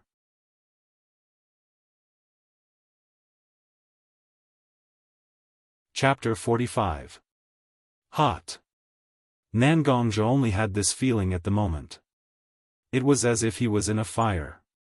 When Nangongja struggled to open his eyes, he found that he was surrounded by raging flames, and he was being dragged into a cellar by a pair of hands. Mom, Nangongja didn't know why he blurted out the name of the person in front of him. But the face of the person in front of him was particularly confused. Nangongja could only faintly hear the words, live. The rest of the words were silent, but Nangongja could feel that the woman in front of him was very panicked at that time, but she still forced herself to calm down in front of Nangongja and hid Nangongja. After Nangongja was put into the cellar, the exit of the cellar was closed. The surrounding air was getting hotter and hotter, and Nangongja fainted under the effect of the hot air. Nangongro took the copper basin and walked to the room where her brother was. This was the 15th day after Mashiro woke up. Sister, this is what brother wanted to exchange. Grandpa asked me to bring it to you. The little girl who woke up after Nangongro walked behind Nangongro and stretched out her small hand to pull Mashiro's clothes. She handed over a bowl of black ointment. This little girl was called Ling Er. As for the grandpa that the girl mentioned, he was the only doctor in the village, and everyone called him Ah Wang. Okay, I know. Thank Ah Wang for me. Mashiro took the ointment and smiled at Ling Er. But the reluctance in his smile couldn't be concealed.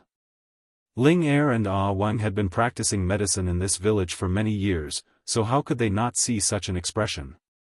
Nangongja's condition was not good at the moment. After Ah Wang's diagnosis, he found that Nangongja's body had a magical power that was constantly repairing Nangongja's body. But when the power was exhausted, this power disappeared a few days ago for unknown reasons. And Nangongja's injury was barely half healed. Until now, many of his veins, muscles and other internal structures had not recovered. He could only rely on the ointment that Ah Wang gave him to slowly heal. And until now, Nangongja hadn't regained consciousness. According to Ah Wang's explanation, Nangongja had used too much strength, and the surging blood brought a lot of pressure to his brain, which caused his whole body to fall into a coma. Mashiro watched as Linger walked out, then left the door ajar. Then he picked up a towel's bodies and a towel hand, SSSSS bodies, picked SS layers of black medicinal stains were wiped off, revealing Nangongja's bloodless skin. As Mashiro wiped away her tears, a layer of mist began to form in her eyes. Gongon, it's all my fault. If it weren't for the fact that you had to take care of me, you wouldn't have suffered such a serious injury. Mashiro's eyes were hazy with tears, and he stuttered as he spoke. His entire being exuded a sense of self-blame. However, Mashiro's hands didn't stop moving. After he was done, he applied the black ointment on Nangongja's wounds. Just as Mashiro turned around and was about to apply some ointment on his wound, Lin Sanjiu stopped him. A large hand pressed down on Mashiro's head. His trembling hand slowly stroked Mashiro's hair. A weak voice rang out. Mashiro has never been a burden to me. Mashiro is someone I want to protect. Mashiro's entire body began to tremble. He couldn't hold back the tears in his eyes and they gushed out. Gong gong. He turned around and saw the person who was protecting him. Mashiro's heart was filled with complex emotions. He couldn't speak. He only reached out and grabbed Nangongja's hand. Let me apply the ointment for you first. Applying the ointment is the most important thing. Since you're conscious now, Gong Gong, your body must have recovered to a certain extent. Mashiro really couldn't express his feelings at this moment. He could only change the topic. He talked about Nangong's injuries. "Thank you for taking care of me all this time," Nangongja said to Mashiro.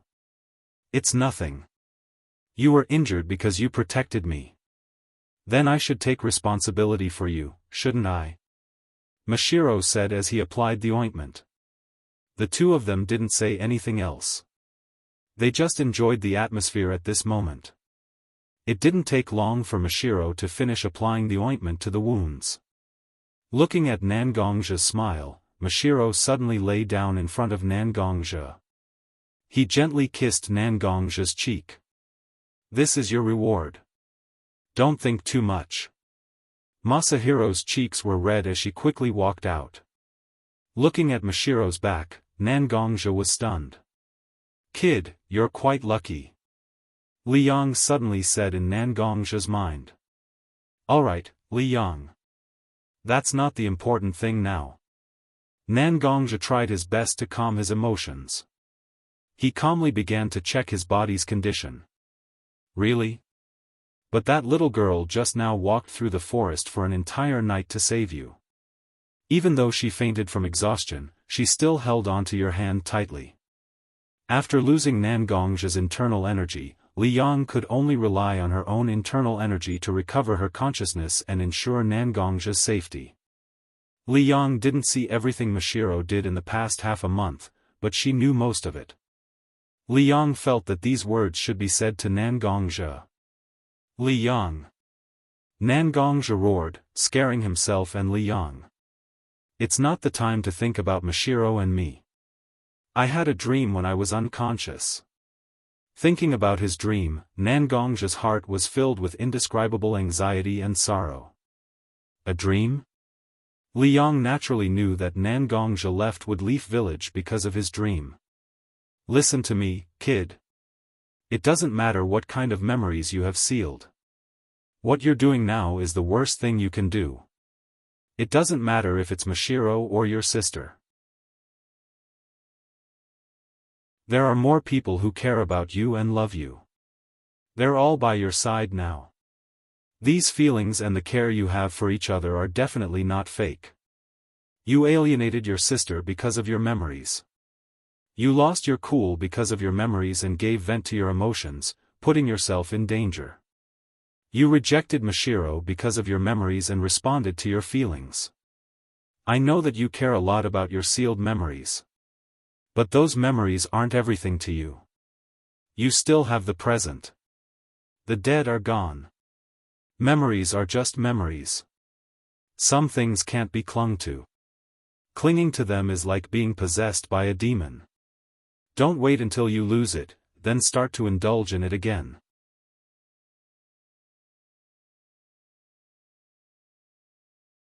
Chapter 46. Nangongja quietly listened to Li Yang's words, stretched out his trembling hands and took the black sword beside his bed. He held the black sword tightly in his arms. The coldness of the black sword was transmitted to Nangongja's body through the bandages. It was only a weak coldness, but it made Nangongja's whole body tremble. "Li Yang, I understand what you said. I also understand what you want to say. But, understanding doesn't mean I can do it. I'm different from you. I've only lived for a little over 10 years, and more than half of my memories have been sealed by someone. I killed a lot of people in the past few years. At the beginning, I was scared. Every night when I closed my eyes, I could see the people I killed looking at me with bloodstains on their faces. Although they didn't say any words of hatred, my heart was scared to death. But, I endured it. No matter how uncomfortable I felt, no matter how guilty I felt, I had to endure it. Because, my sister. My only family in the world is waiting for me to come home. My sister's stable life in Woodleaf needs my protection. So, I can only keep killing. Whether it's the sand, the rock, or the mist. Whether it's civilians or ninjas. I can only kill them one by one. I know very well what will happen if I keep going on this road. Sooner or later, I will end up like White Fanged. That's it, I won't have a good death. Used by others, betrayed by others. Become a bargaining chip for others. But I still resolutely do it. There's no high goal. Peace in the ninja world, the will of fire. What does it have to do with me? I'm not such a great person. The whole education system in Woodleaf is to brainwash the villagers. Let them be instilled with the consciousness of sacrificing for the village. But I'm not a person who was raised in the village. When I was struggling to survive in Konoha's subordinate towns, when I saw Konoha's ninjas who looked kind on the surface, but were actually arrogant, I already understood. There's no one in this world who fights for justice. They're just wearing the tiger's skin of justice and pursuing their own interests. If a person really only pursues peace, then he will become a weapon for others. If a person keeps kindness in his heart, then his life will be taken by others. The sand ninjas call me Yama. What is Yama? To say it nicely, it's a person who harvests lives, to say it bluntly, an ugly demon. I decided to become an evil demon for Ru-Ro's sake. But if such a person deceives me, what should I do? Li Yang. The reason why I escaped from Konoha was because of you. Not only because I wanted to escape but because I wanted to escape. More importantly, I don't want my most important spiritual pillar to be destroyed by my own hands. Nangongja didn't cry. His voice didn't even contain the slightest trace of sadness. Every word he said was calm and steady. It could be said that he didn't have any emotional fluctuations. These heart-wrenching words made it seem like he was narrating someone else's story. However, the black sword in Nangongja's arms trembled slightly. His knuckles turned white as he gripped the black sword too tightly. Nangongja's internal energy, which had been exhausted from healing his injuries, was now flowing rapidly. It was clearly a small stream, but it flowed like a river. Li Yang could feel all of this. Her heart and body were one, so Li Yang could feel Nangongja's anxiety and grief. Nangongja said a lot, including many important things. Nangong-ro was Nangongja's life support. This world was destined to be filled with sorrow. People wanted to protect themselves and the things they cherished. It was inevitable that they would hurt others. Businessmen exploited the commoners so that their families could live a better life. Commoners smashed, looted, and became bandits in order to survive. Ninjas controlled their martial arts and collected huge amounts of money in order to have enough income. Aristocrats, in order to maintain their ruling status, kneeled down and licked ninjas' boots and continued to exploit the commoners. Which of these simple words didn't represent rolling tears of blood? In this world, who wasn't a sinner?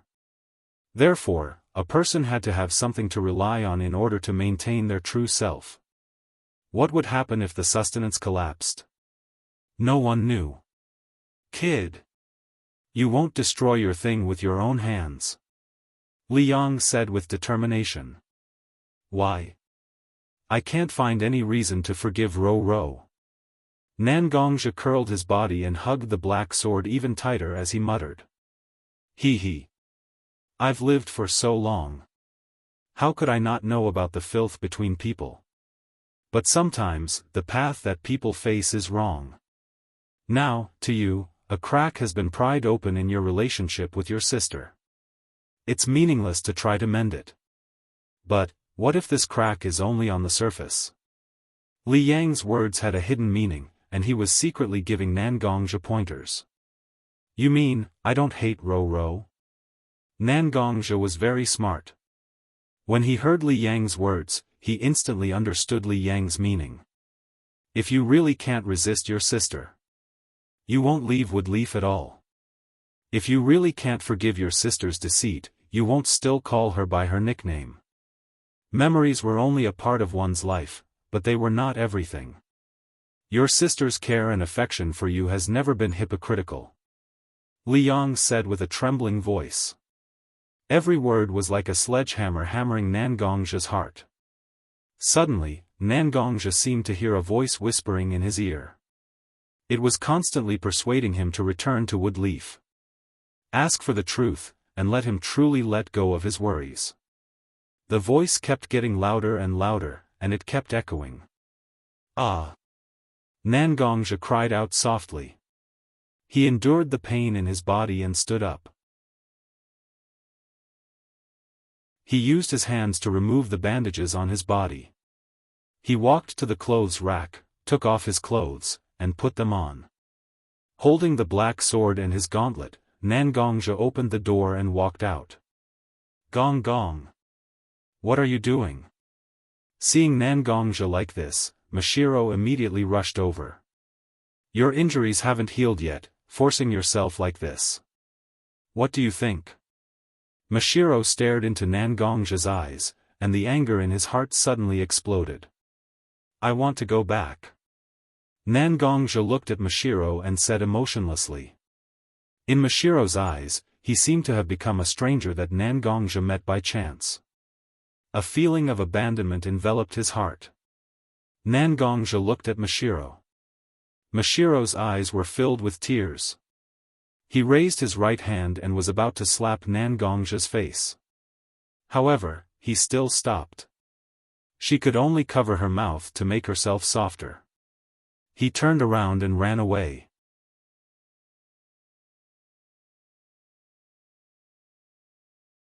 Chapter 47. Mashiro. Nangongzhi looked at Mashiro's back and whispered. Whether it's his feelings for Mashiro or Mashiro's attitude towards him, Nangongzhi is now very far away from him.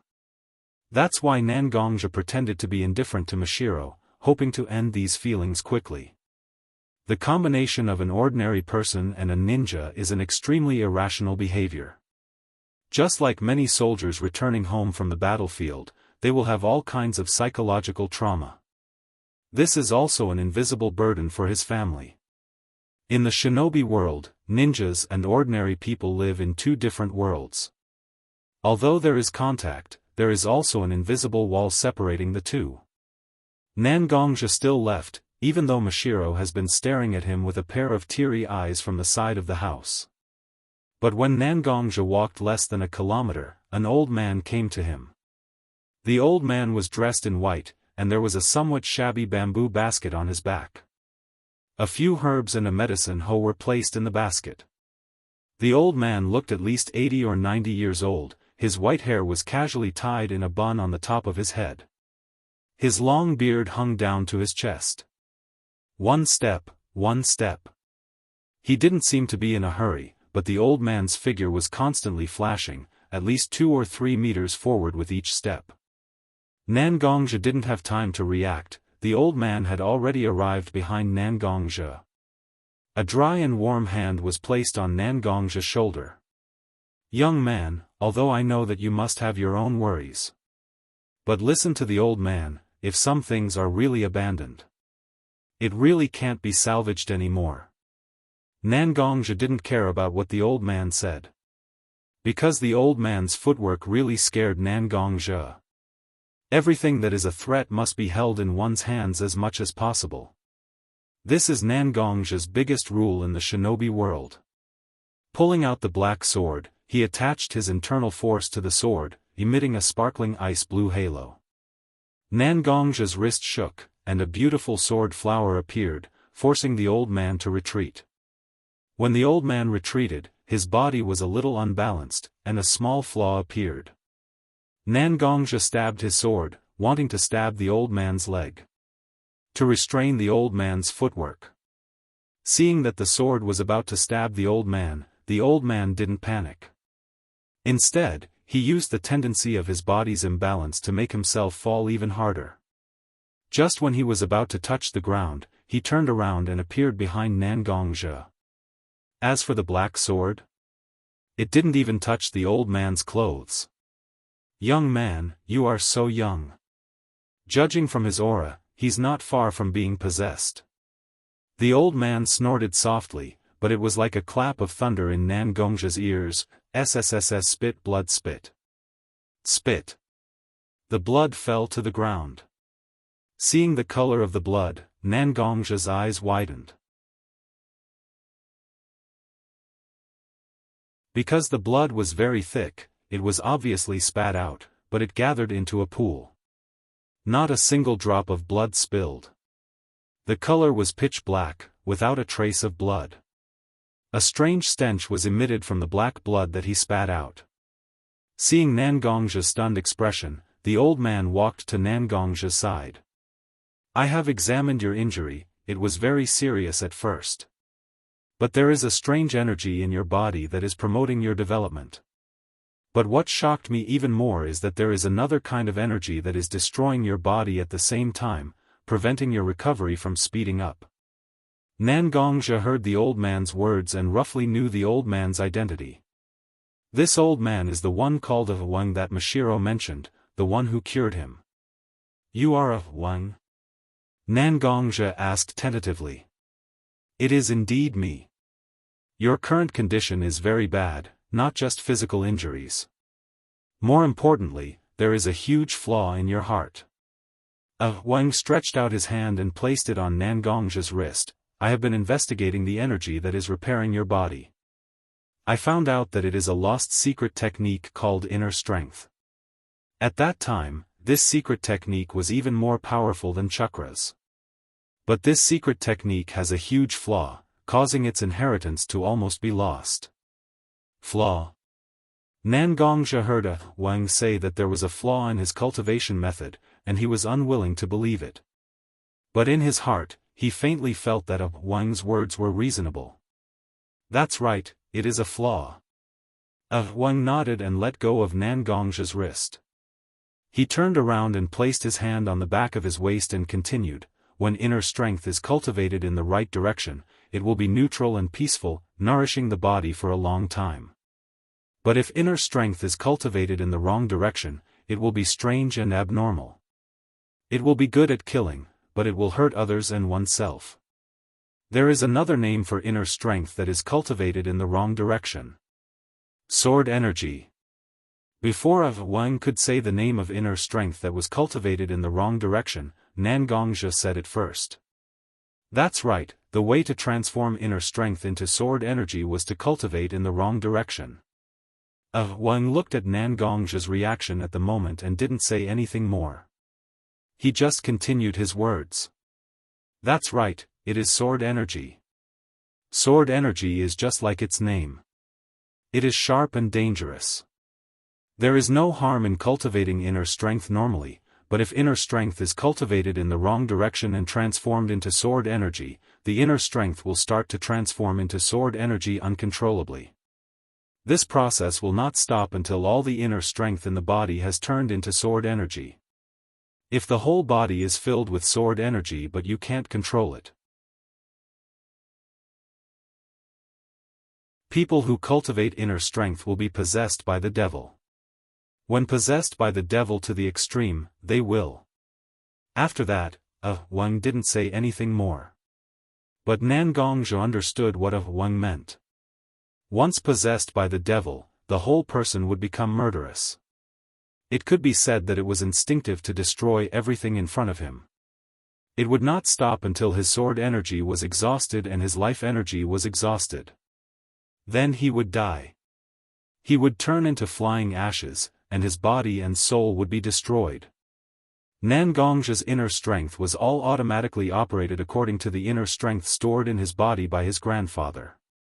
So there were a lot of things that Nangongja should know, but he didn't know. Nangong Ro once told Nangongja some things. Like sword energy and the concept of being possessed by the devil. But Nangong Ro didn't say clearly how to become possessed by the devil. And the danger of sword energy that Wang mentioned, it was also the first time that Nangongja knew about it. Ruru. Do you really not know, or did you deliberately not tell me? Nangongja's heart was filled with doubts and uneasiness at the moment. Because if Nangong Ro did it deliberately, then what good would it do for him to become possessed by the devil and become a murderer? The figure of the sister who had always cared for him, although sometimes a little willful, but was very well behaved, gradually blurred in Nangongja's mind.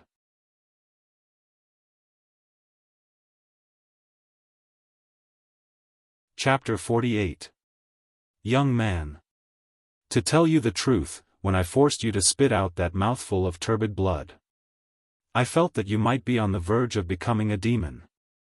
The old man did not care about Nan Gongjia's mood. Instead, he said something even more shocking.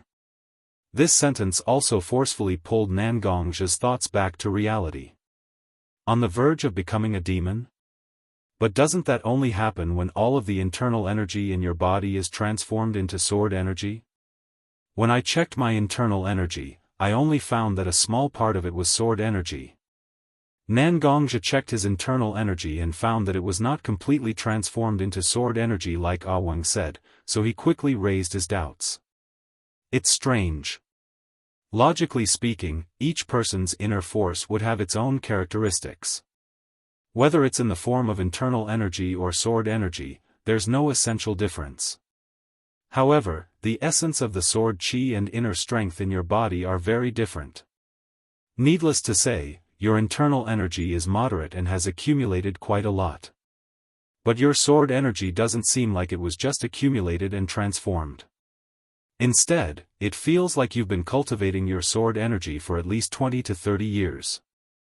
The sword energy carries an austere aura that even makes my heart palpitate. After the old man expressed his doubts about Nan Gongjia's internal energy and sword energy, he stroked his beard and waited for Nan Gongja to give him an answer. As for Nan Gongja, at this moment, he had a terrifying guess in his heart. Sword energy and internal energy have different characteristics? Could it be possible to think that sword qi and inner qi were not cultivated by the same person? Nan Gongja was very clear that a part of his internal energy came from his grandfather. Of course, the loss of internal energy from person to person was extremely great. In addition, he had been diligently cultivating his internal energy all these years. It could be said that the amount of internal energy he cultivated had already surpassed the amount of internal energy his grandfather transmitted. As for the proportion, wasn't the amount of internal energy that grandfather transmitted to him almost the same as the proportion of sword energy now? Although Nan Gongja didn't quite understand some of the joints, there was an 80% chance that the inner strength that turned into sword qi was transmitted by his grandfather. Nan Gongja didn't want to tell Wang about this, so he kept silent for a long time. Wang gradually understood that Nan Gongja didn't want to talk about this, so he didn't force Nan Gongja to answer. Instead, he began to talk about something else. Since you're already on the verge of becoming a demon. If that's the case, you can't face the things that you're worried about. Wang looked seriously into Nan Gongja's eyes and said, anyone who is on the verge of becoming a devil will have a sensitive and fragile mind. Any slight change in the people or things they were worried about could make them even crazier. You need to recuperate in your current state. I'll check my medical books and then help you solve the problem of becoming a devil. What do you think? Wang's words were very clear. As long as he didn't want to become a devil and die, he had to stay with Wang for a long time and slowly recuperate. As for the chance of being cured, although Wang didn't say it, it could be imagined that the chance was very small. Otherwise, the inheritance of inner strength wouldn't have been passed down to such a small number of withered leaves. Okay, I'll go back with you. Nan Gongja thought for a moment and agreed. First, there was a problem with his current body. Nan Gongja was very clear in his heart. Since there was a possibility of being cured by Wang, he might as well give it a try. Second, although he didn't know why Wang was so familiar with the system of internal energy, he was sure that Wang didn't deceive him. Third, of course, was Mashiro. Nan Gongja remembered what he did on impulse and Mashiro's teary eyes. He felt a sharp pain in his heart. Nan Gongja didn't understand why he made such a decision on the spur of the moment. But he had a faint premonition that it might have a lot to do with the disorder of his heart caused by becoming a devil. In that case, let's go back. I think Mashiro is still sad. It's good for you to coax her. Wang had lived for so many years. How could he not see the feelings between a boy and a girl? Although Nan Gongja had been in a coma, Mashiro's meticulous care of Nangongzhi made Wang very clear that there was a deep friendship between the two. Being suddenly pointed out by Wang, even if Nangongzhi was usually thick-skinned, he still blushed. He didn't respond to Wang's words. He just walked in the direction of the village. Looking at Nangongzhi's current appearance, Wang couldn't help but smile. Thinking about his past, he was dazed for a moment. He muttered to himself, "What is love in the world? It makes people live and die together. I finally found a person who cultivates internal strength. I couldn't save you back then, but now I want to save him. He still has a long life ahead of him. Not to mention, there's a girl who likes him so much waiting for him." The two quickly arrived at Wang's straw hut. Nangongzhi had just walked in when he heard Mashiro and Ling Er's conversation. "Ling Er, sister is going to Woodleaf village to find Gong Gong. He was too strange just now. I want to find him and ask him what's going on." Mashiro's tone was very angry, but it faintly revealed her worry for Nangongzhi. "But sister, Woodleaf village is very far away from here. And unless an ordinary person goes to issue a mission, there's no way they can stay in Woodleaf for long." Ling Er still knew a bit about Woodleaf's system. She knew that Mashiro would be in trouble if he went. "Then I'll stay in Gong Gong's house until he tells me clearly what's going on. He's the ninja I hired to protect me. How can he just leave like that? At worst, I'll make a big deal out of it and make Woodleaf's Hokage have no choice but to intervene." Mashiro's words at this moment could be said to be very unorthodox, but hidden within them was Mashiro's deep feelings for Nangongzhi. Mashiro and Ling Er were still talking about these things, but Nangongzhi couldn't hear a single word. He just looked at Mashiro's back as he packed his luggage. Suddenly, he strode towards Mashiro and opened his arms to hug Mashiro in his arms. "Mashiro! Mashiro!" Nangongzhi's heart was filled with mixed feelings. For a moment, he didn't know what to say. He just kept calling Mashiro's name, Gong Gong. A familiar feeling wrapped around Mashiro. Mashiro instantly realized that Nangongzhi was back. "You idiot. What can't you tell me? Why do you have to use this method to push me away?" Mashiro turned around and grabbed Nangongzhi's arm and fiercely bit it.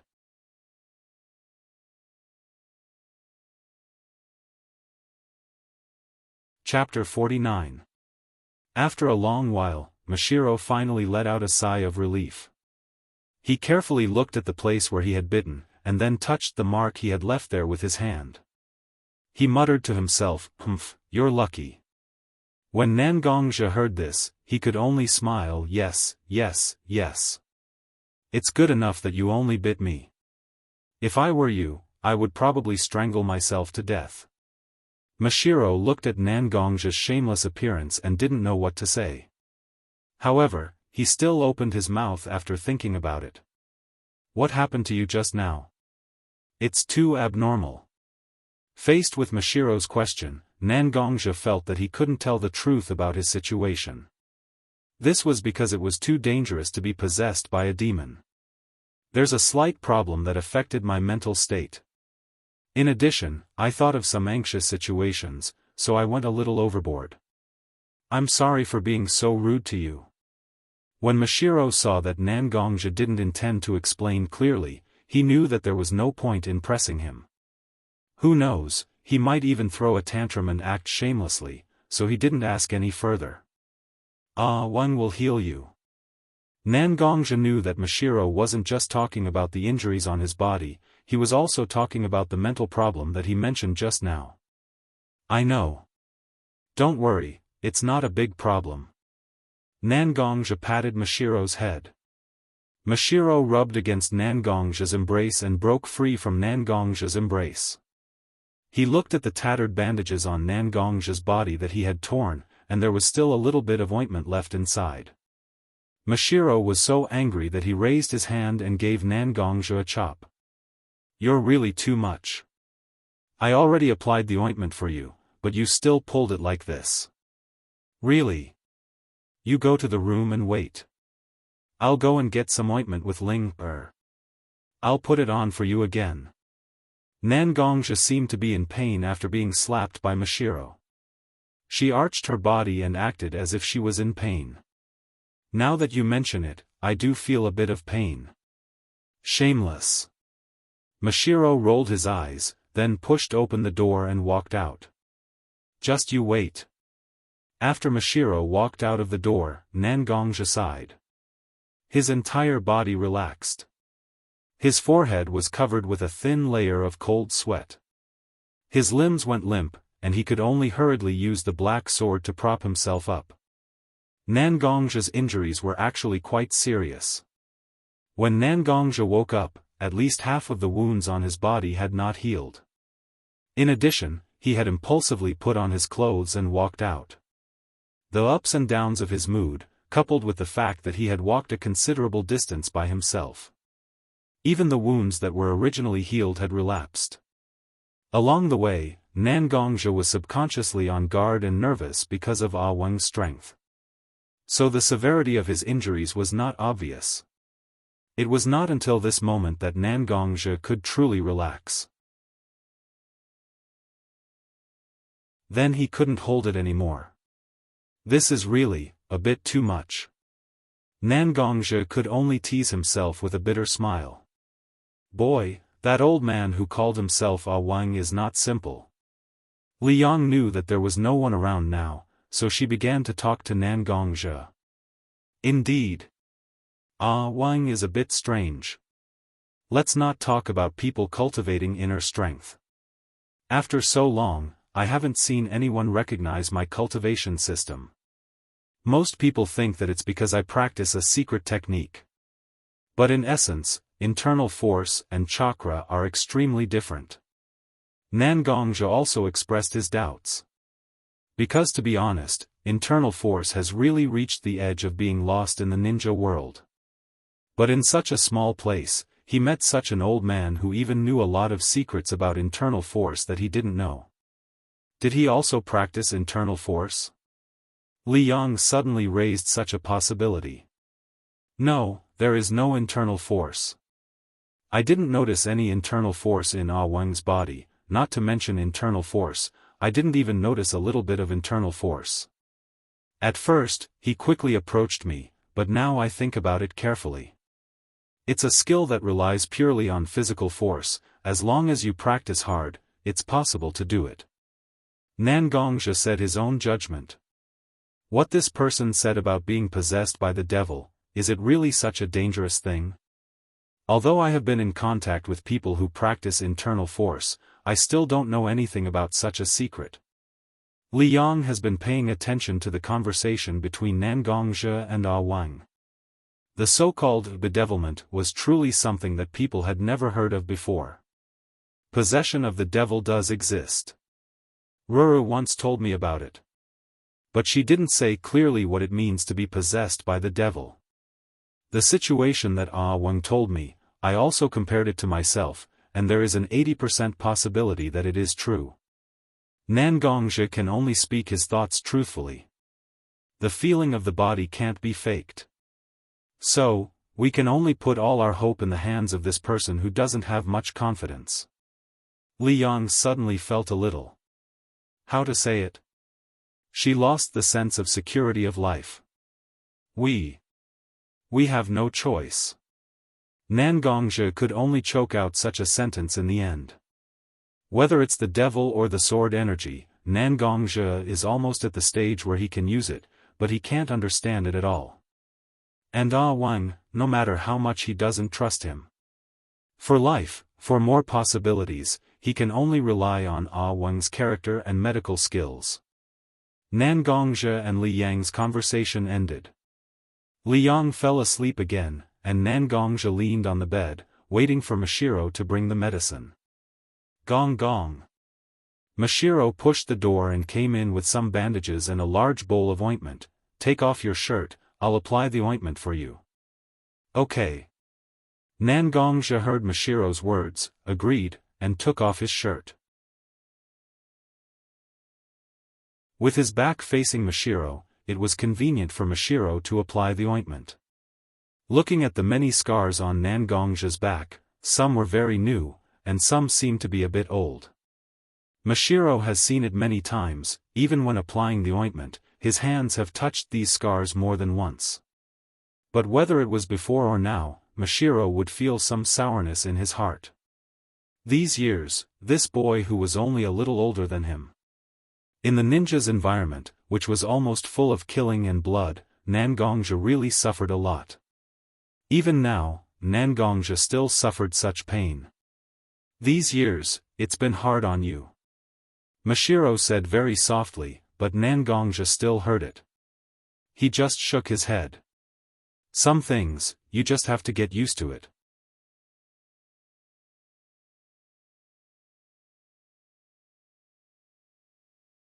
Chapter 50. In the medicine room, the smoke was lingering. The faint smell of herbs, accompanied by the rising wisps of sandalwood, went into people's noses all the time. Nangongja was soaking in a huge bathtub at the moment. All the major acupoints on his body were pierced with golden needles that trembled as Nangongja's muscles contracted. In order to stabilize Nangongja's physical strength and sword chi, Wang had been adjusting Nangongja's body with medicinal baths and acupuncture for the past few days. Because the time was short, the effect was unknown. But every time Nangongja lay in the bathtub, the feeling was very uncomfortable. Because there was a stove under the bathtub, with a raging flame burning all the time. It was heating the bathtub. What Nangongja was going through right now was an ancient punishment for killing someone. Fortunately, Nangongja's physique was very strong, and Wang had been calculating the time of the medicinal bath according to Nangongja's limit. So for the time being, Nangongja just felt uncomfortable. Wang. It has been several days. I don't know how Wang is going to control the sword chi in my body. Nangongja had been at Wang's mercy for the past few days. It could be said that he was ravaged to a certain extent. After the torturous medicinal bath, Nangongja lay on a bamboo bed on the side. When Wang was about to continue the acupuncture, he raised his doubts. Wang ignored Nangongja and just looked at the golden needles in his hand. He took out a few particularly long golden needles and soaked them in a bottle of medicinal liquid. Then he walked to Nangongja with the golden needles. Lie down. Wang said. Nangongja lay down on the bed, but he still turned his head, wanting to get an answer. Seeing that Nangongja would not give up until he achieved his goal, Wang began to tell Nangongja his treatment plan. Sword chi is actually a double-edged sword. If you use it well, not only can your strength increase, but you can also use the characteristics of sword chi to put yourself in an indescribable fighting state. You can fully exert your ability. Nangongja thought about it and found it was true. Although Nangongja's emotions would become a little off after using sword chi, he could feel that his swordsmanship and sword chi were extremely compatible during the real battle. Furthermore, his ears were sharp and his eyes were sharp. When he carefully sensed it, he could even feel a slight coolness in his mind, allowing him to maintain a strange calmness. Therefore, I have 3 treatment plans here, upper, middle, and lower. The first one is the worst. Use acupuncture, medicinal baths, and many other methods to guide the sword chi out of your body. In this way, you will naturally lose your foundation and collapse. But this will greatly damage your muscles and veins. Even if you rely on the strong self-healing ability of your internal force, there will be a long period of weakness. At the very least, it will be counted in years. Take into account that you are a ninja. It is too dangerous to lose the ability to protect yourself, so this is the worst. The second one is the worst. I can weaken the sword chi in your body to the greatest extent, and maintain it in a relatively stable state. You have to come to me regularly to guide the sword chi out of your body. Of course, I can also give you the method, as long as you find a qualified medical ninja, it can also be done. However, if you do that, your inner strength won't grow any further. Because every strand of internal force you cultivate will be assimilated by the sword chi, and in order to prevent the sword chi from growing, you have to guide the sword chi out of your body. If this is repeated, your internal force will not grow. The third one is the best. The great Tao is 50, and heaven is 49. Naturally, it still contains a glimmer of vitality. Internal force and sword chi come from the same source, but their natures are completely opposite. Everything in the world is just yin and yang. If you can adjust the ratio of internal force and sword chi, mix the two, you have me, I have you. His inner strength had become more aggressive, and his sword chi had become more neutral. Then, you will have an extremely terrifying development potential. However, this method is also extremely dangerous. Because you will be on the verge of becoming a demon at all times. If you are not careful, you will fall deep into the demon's den and be unable to extricate yourself. And this method is also the one that I can use the least.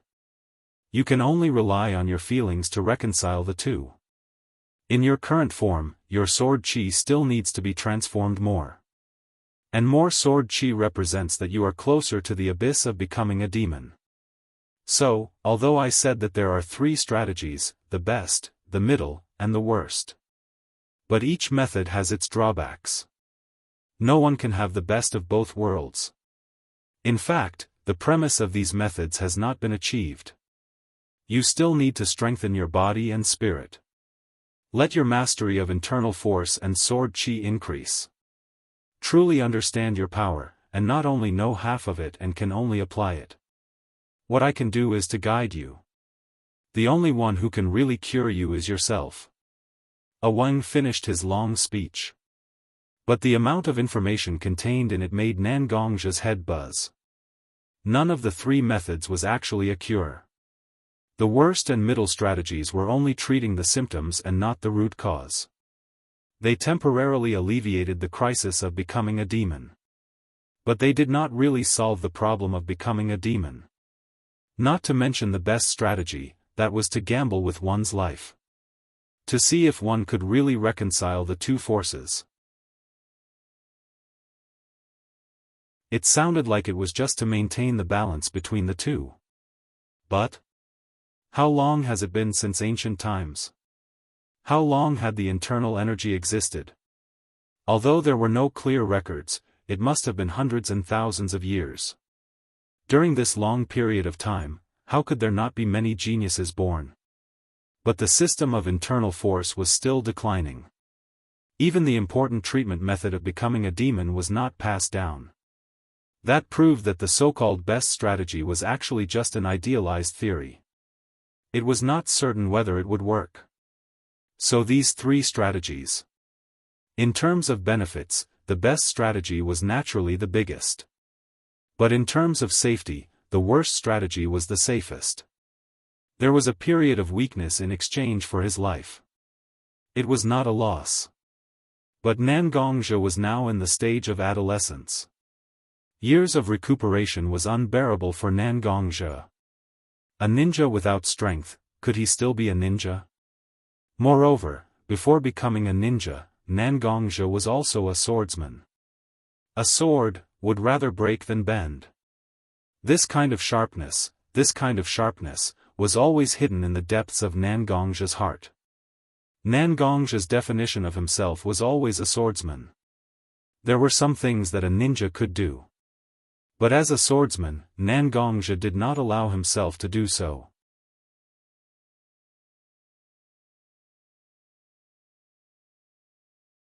Chapter 51. Nangongja looked at the black sword beside him. The black sword's jagged surface reflected the light from time to time. Ah Wang, I am a ninja, and I am also a person who cultivates internal strength. But before that, I was a swordsman. Although today, the swordsman group has almost been abandoned by history. But I still believe that I am a swordsman. Ants drag out their lives, but swordsmen would rather die. Of the 3 plans you gave me, the worst one is actually the least dangerous one. But I still don't want to choose it. As a swordsman, my will and the long sword in my hand don't allow me to live like this. So, I choose the third plan. No matter if I live or die, I won't live in vain, right? After Nangongzhi said these words, he suddenly felt his whole body and spirit relax a lot. Wang took a look at Nangongzhi and slowly shook his head. He slowly stroked his snow-white beard with his withered hand. Ha ha ha. You swordsmen are all so stubborn. But this is right. Swordsmen should be like this. Looking at Wang's laughing appearance, Nangongzhi lost his composure for a moment. Wang always had the appearance of a humble old man in front of Nangongzhi. But at this moment, when Wang was laughing, Nangongzhi could vaguely see the figure of a frivolous youth. Who in the world isn't frivolous? Wang's laughter slowly faded, his pair of dim yellow eyes slowly covered with a layer of mist. Not only swordsmen. Even swordswoman used a sword. That's why I became like this. Wang slowly wiped a drop of turbid tear from the corner of his eye. I think you have been curious more than once, how can an old man like me, who has never cultivated internal strength, be so familiar with the cultivation system of internal strength? After all, I don't have any signs of cultivating internal strength, right? Nangongzhi was stumped by the question because he and Li Yang were indeed in a dilemma over this issue. Seeing Nangongzhi like this, how could Wang not understand clearly in his heart? My family has been studying medicine for generations. Every time we reach adulthood, the successor of our family will travel to various countries and treat illnesses for free to hone his medical skills. It was the same for me. I was just 16 that year. I was young and frivolous, and did many ridiculous things. I also got to know a lot of people that I will never forget. One day, I was still on my way when I found a young girl who had fainted on the side of the road. At that time, the world was not stable, and the Shinobi World War was on the verge of breaking out. A young girl is different from me. After all, I have medical skills. At that time, there weren't any medical ninjas, so it was mainly doctors like me who treated them. So my life won't be in any danger.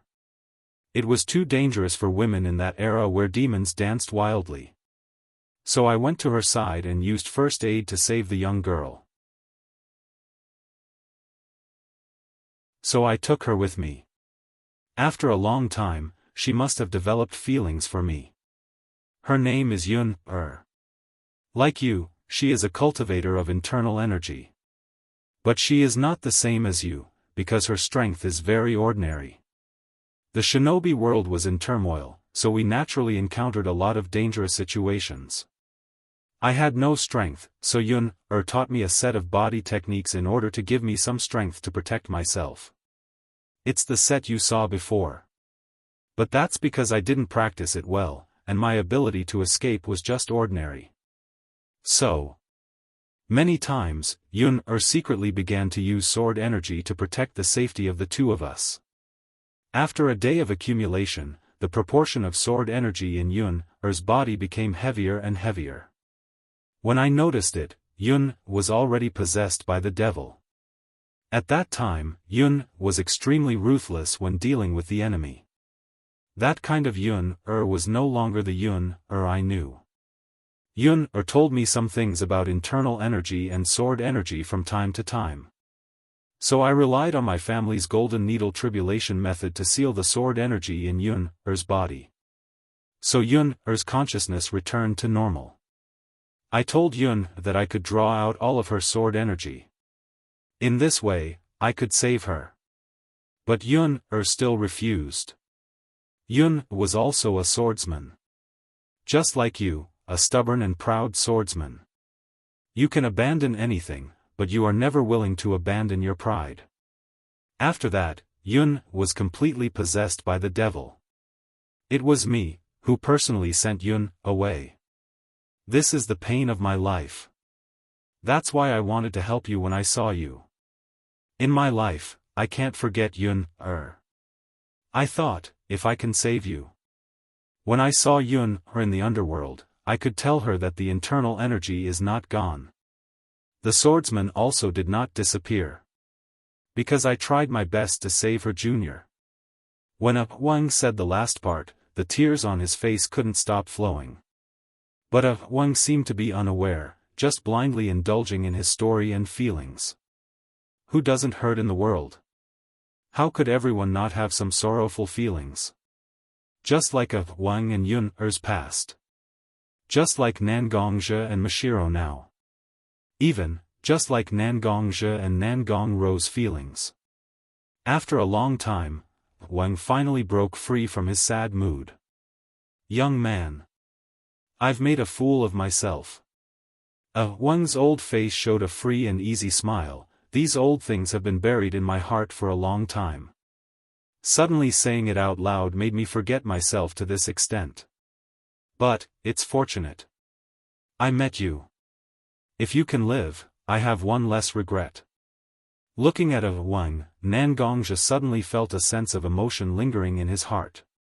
If he grew old, would he be able to recount the past and tell others about it with relief and carefreeness? Sorry. Nangongzhe suddenly said, I did doubt your motives before. After all, the internal energy is very important, I have to be careful. It's okay. Wang waved his hand to show that he could understand. The two didn't say anything more, and Wang quickly finished inserting the needles on Nangongzhe's back. There weren't many needles on Nangongzhe's back, but they were all along the spine. Each needle was very long, not only poking into the flesh. Under Wang's superb skills, these golden needles went deep into the spinal cord. Some medicinal liquid on the golden needles was injected into Nangongzhe's spine through the guidance of the golden needles. These medicinal liquids were all drugs to promote blood production and increase physical strength. In this way, it stimulated Nangongzhe's body to recover, and at the same time, stimulated the operation of the internal energy.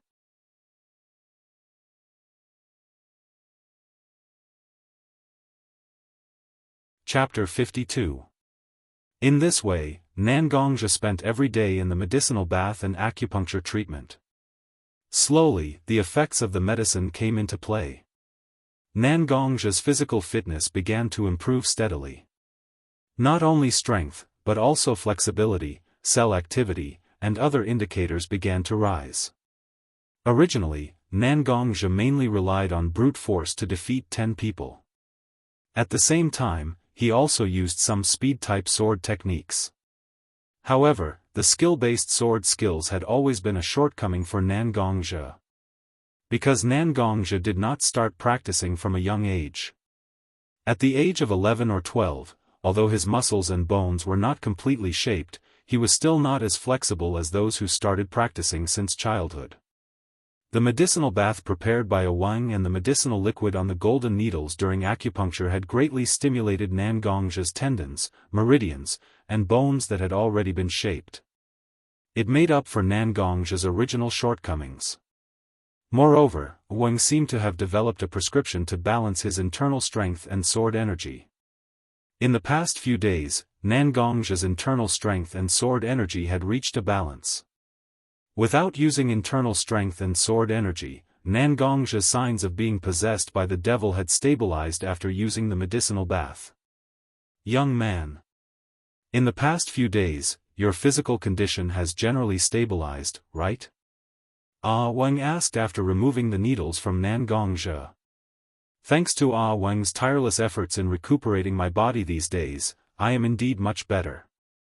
Moreover, my mental state is not as irritable as before. Nangongzhe sat up from the bamboo bed, picked up his clothes on the stool next to him, and put them on. After feeling his physical condition, he answered Wang's question. Very good, then this will be the last acupuncture treatment I will give you. Wang nodded and put away the golden needle in his hand. The last time? Nangongzhe was suddenly a little confused. Was Wang going to change the treatment method? What do you mean? Nangongzhe asked. I've already done all that I can with my medical skills. The effects of those medicinal baths and liquids have already reached their limits. So, there's no point for you to stay here. Ah Wang stroked his beard and said indifferently. So, whether or not I can break free from this demonic state will depend on my own luck? Nangongzhi mumbled to himself. Then, Nangongzhi supported himself on the bamboo bed and stood up. He bowed deeply to Ah Wang. Ah Wang didn't stop Nangongzhi. He just looked at Nangongzhi and waited for Nangongzhi to say something. Thank you, sir. Actually, you and I are not related, but sir has been very considerate of me. If it weren't for teacher stopping me when I was about to leave, persuading me with reason and emotion, and even explaining the dangers of becoming a demon for me, I wouldn't have been able to escape. My life and my relationship with Mashiro would have been in an unsalvageable situation.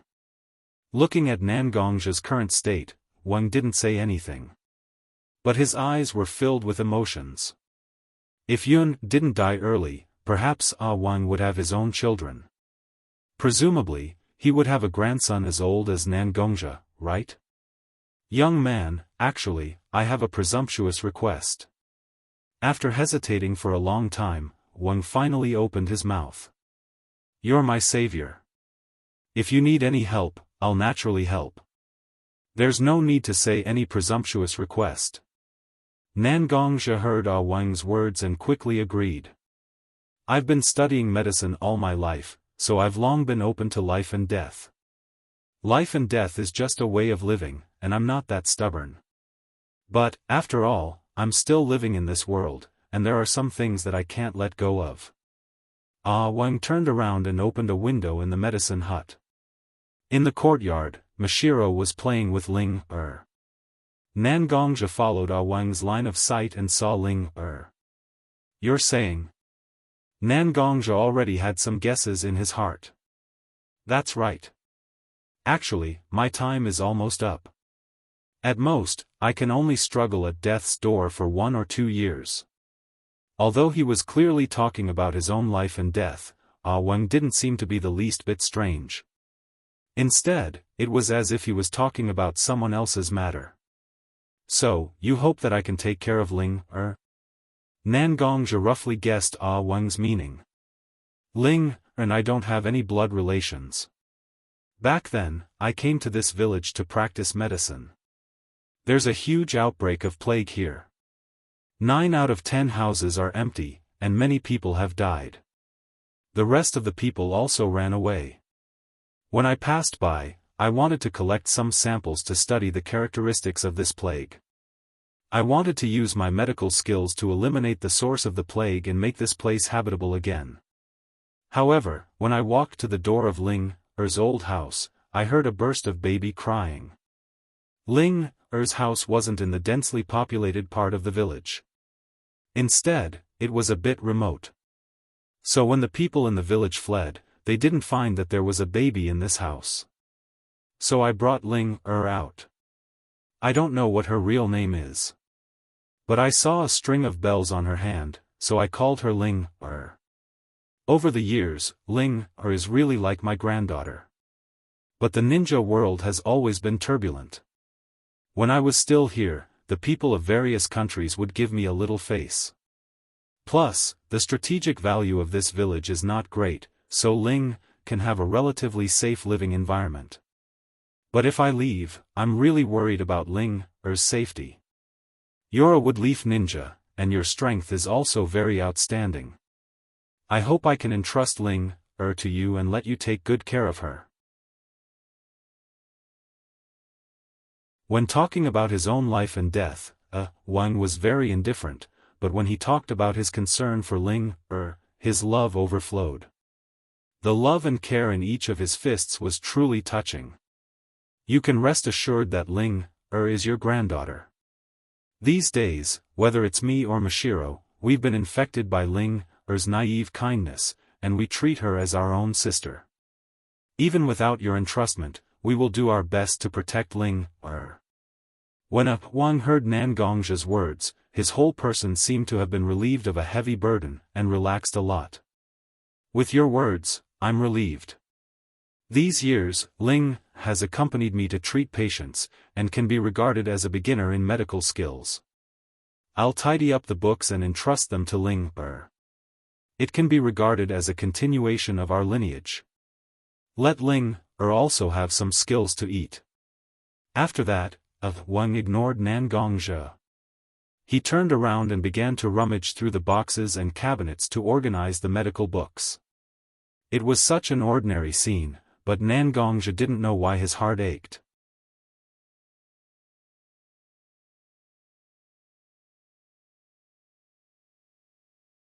Chapter 53. After a few days, Nan Gongzhe packed his luggage and took Mashiro and Ling Er on a long journey. He didn't know what Wang told Ling Er, but when Ling Er left, she was very excited. She was like a primary school student who knew she was going on an outing, pure and happy. But how could a child's mood not be fluctuating?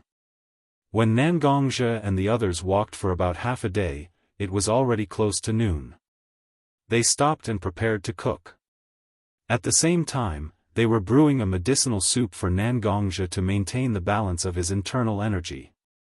I don't know if Grandpa has eaten lunch. Looking at the burning firewood, Ling Er suddenly muttered to herself. Then, his expression became somewhat gloomy. Don't worry, before we left, didn't we ask the neighbor next door to take care of Wang? There was a family next door to Wang's medicinal hut. This family had always relied on providing Wang with some of their own herbs to earn some extra money. Therefore, their relationship with Wang was very good. The neighbor next door also knew that Ling Er couldn't cook because she was leaving. The two families agreed to bring a portion for Wang when they cooked. Oh. I know, Ling Er nodded, but she was still a little unhappy. She held a piece of paper in her hand and flipped the firewood under the stove from time to time. I miss Grandpa a little. When she said this, Ling Er's eyes were obviously covered with a layer of mist. It looked like tears were about to gather and fall to the ground. Ling Er. Big Brother saw a little white rabbit. Do you want to go catch it with Big Brother? Seeing Ling Er like this, Nan Gongzhe didn't feel good in his heart. Therefore, he wanted to divert Ling Er's attention and not wallow in sadness. Rabbit? Ling Er raised her head, her eyes flashing with curiosity and a fresh light. Seeing Ling Er's appearance, Nan Gongzhe finally let out a sigh of relief. He turned his head and gave Mashiro a look, indicating that he should bring Mashiro out for a walk. Then, he took out a firework stick from his back and handed it to Mashiro. I don't feel very good about this place. There might be some trouble. This is for you. If anything happens, use it to inform me. When everyone decided to rest, Nan Gongzhe carefully observed the surrounding environment. There was a dense forest, tall trees, and a few steep hills. Such a place was simply a natural bandit's nest. However, it was obvious that Mashiro and Ling Er did not have much energy left to travel, and he needed the medicine to maintain the balance of his internal energy. Therefore, he stopped here. But since he was going to take Ling Er out to relax, he naturally had to be fully prepared. Alright, I got it. I'll be careful. Looking at Ling Er's appearance, I felt my heart ache. But he couldn't bear to tell her about Wang's condition. He could only take it one step at a time. You can show her around. Nan Gongzhe nodded and walked to Ling Er's side. He took Ling Er's hand and squatted beside her. Let's go, Big Brother will bring you to catch a little rabbit. Then we raised it so that Ling could play with it every day. What do you think? Nan Gongzhe said gently. Ling heard Nan Gongzhe's voice and suggestion. At that moment, she didn't have many thoughts in her heart. She was only interested in Nan Gongzhe's suggestion of raising a rabbit. Ling nodded vigorously, indicating that she agreed. Alright, let's go. Nan Gongzhe stood up, say goodbye to Mashiro Xianxia. Goodbye, Mashiro Xianxia. We'll come back later to bring you a little rabbit. Ling obediently said goodbye to Mashiro, then pulled Nangongzhe and ran forward. Looking at Nangongzhe being pulled by Ling, Mashiro couldn't help but smile. Mayagong has also changed. The first time I saw Mayagong. Although Mayagong didn't show me a cold face, the estrangement that came from the bottom of her heart was obvious. Now, Mayagong can be so gentle to Ling and me. She has indeed improved a lot. Mashiro muttered to herself as she turned around. She took care of the stove. Nangongzhe and Ling also began to look for rabbits in the forest. Nangongzhe wasn't just spouting nonsense about the rabbit. He really did find traces of the rabbit. That was why he decided to bring Ling out. Otherwise, if they couldn't find the rabbit, wouldn't it be so awkward and annoy the little girl? Nangongzhe was now using a series of chasing techniques that he learned from White Fang to catch rabbits. If White Fang knew about this, he might be so angry that he stomped his feet. This way is definitely correct. Nangongzhe laid on the ground and carefully observed for a long time. Finally, he stood up and pointed in a direction. Brother.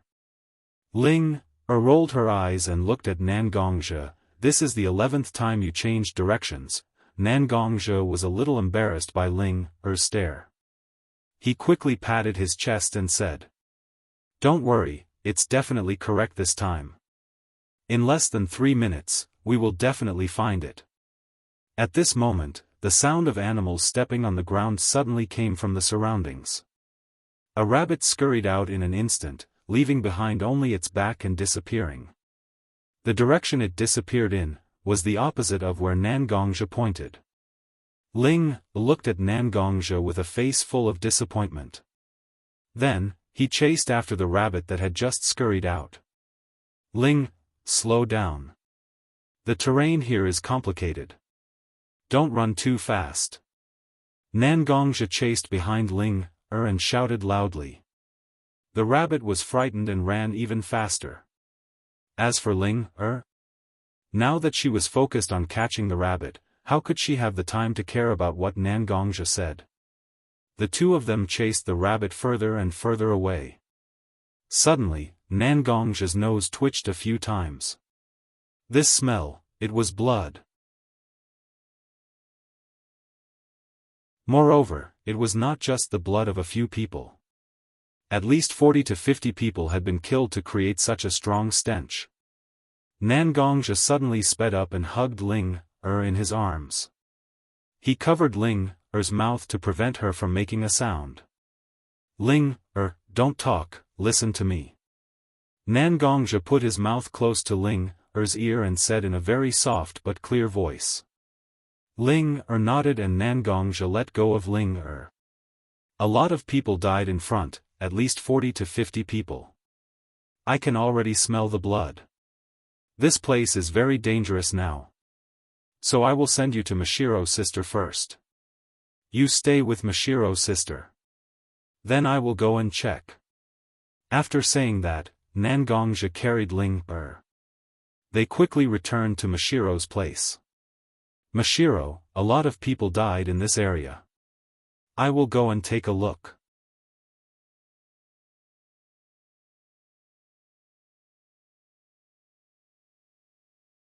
Chapter 54. Hearing Nangongzhe's words, Mashiro understood the situation. He reached out and grabbed Nangongzhe's sleeve. You must be careful. You are injured and can't use your full strength. If you can't, just retreat. Don't force yourself. Now, Mashiro understood Nangongzhe's physical condition from Wang. Although he didn't know about the sword chi and being possessed by the devil. He also knew that Nangongzhe couldn't use his full strength. Don't worry, I will be careful. You stay here with Ling. I will summon Li Yang to protect you. After speaking, Nangongzhe called out to Li Yang in his mind. Li Yang, I need you to protect the two of them. Can you shrink a little? Without a doubt, Li Yang's huge figure was a huge target for them. Only if Li Yang could shrink her body would Nangongzhe be at ease leaving Li Yang here. Of course, I can shrink. But, kid, if I am not by your side, you won't be able to summon the black armor. Li Yang reminded Nangongzhi at the right time. Don't worry, although I can't use too much internal energy now. However, he was still able to escape.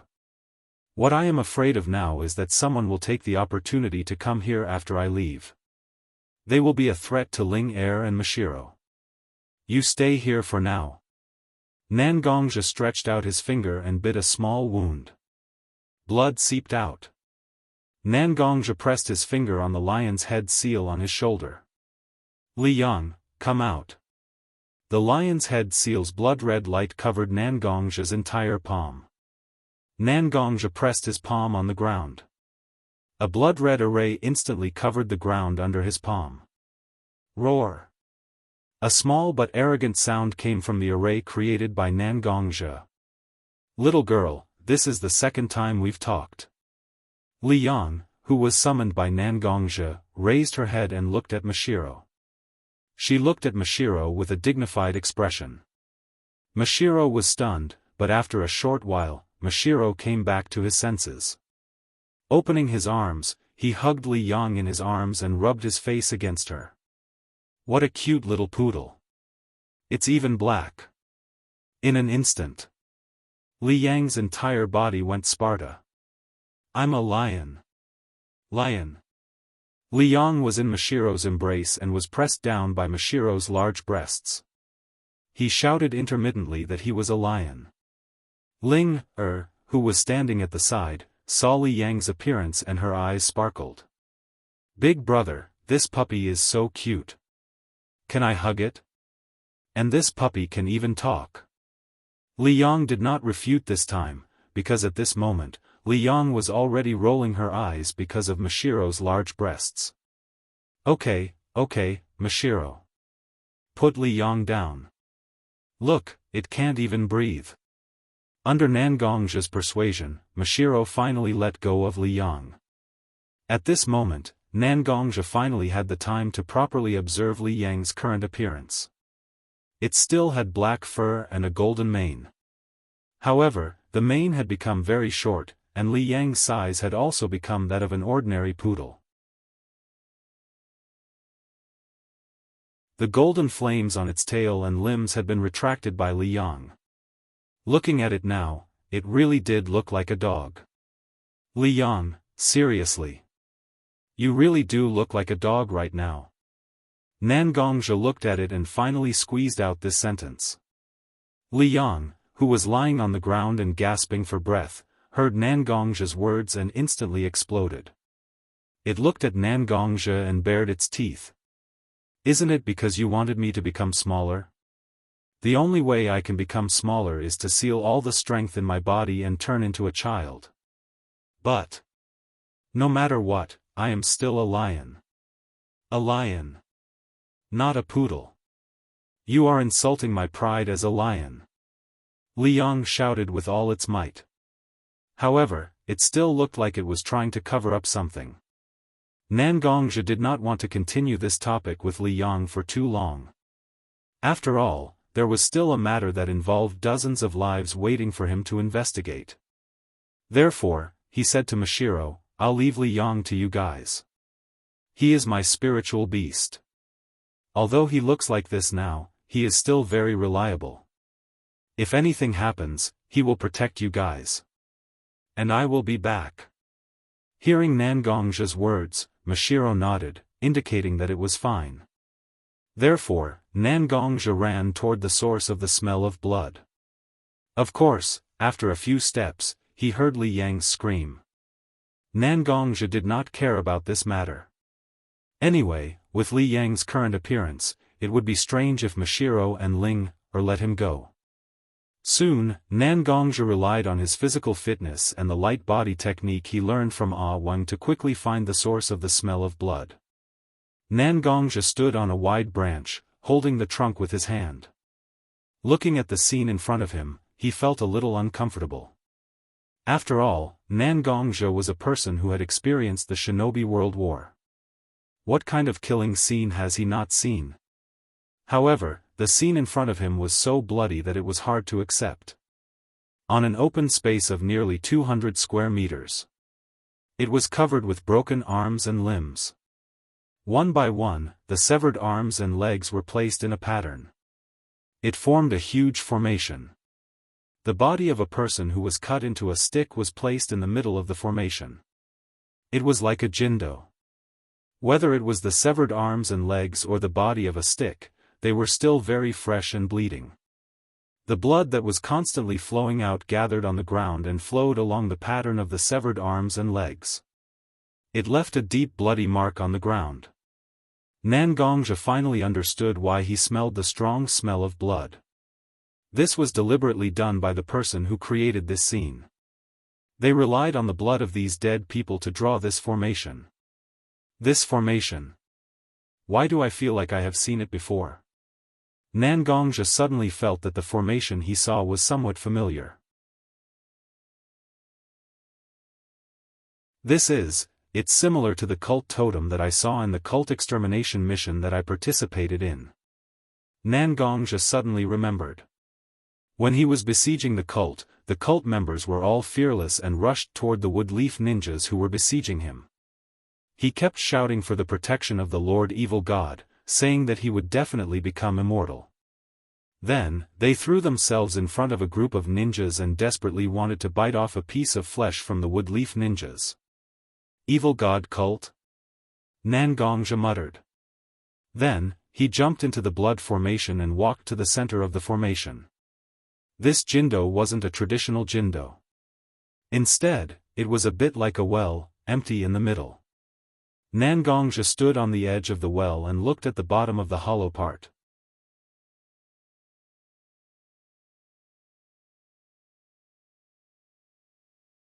Chapter 55. In the center of the temple, a silver-haired boy was submerged in blood. The viscous blood had begun to turn black, and some of it had even condensed into blood clots, sticking to the boy's hair. This person doesn't look like one of the victims. Nangongzhi muttered in his heart. Because it was obvious that the people who died here were killed as materials for this evil cult formation. The boy submerged in blood obviously didn't have any physical injuries. Therefore, Nangongzhi slowly pulled out the black sword behind him. Nangongzhi also knew a little about the evil cult's crazy doctrine. If this terrible cult was resurrected, it would undoubtedly be an extremely bad thing for many people. Just as Nangongzhi raised the long sword in his hand and was ready to stab the boy. Ah!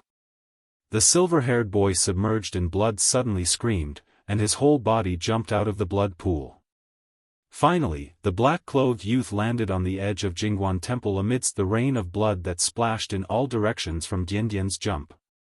At this moment, Nangongzhi finally saw the true face of the young man. This is simply not a face that a normal person should have. Black and white formed a strange but strangely beautiful graffiti. The boy's arms and legs exposed under his tattered clothes also turned black with white patterns. Ha ha ha. I did it. I did it.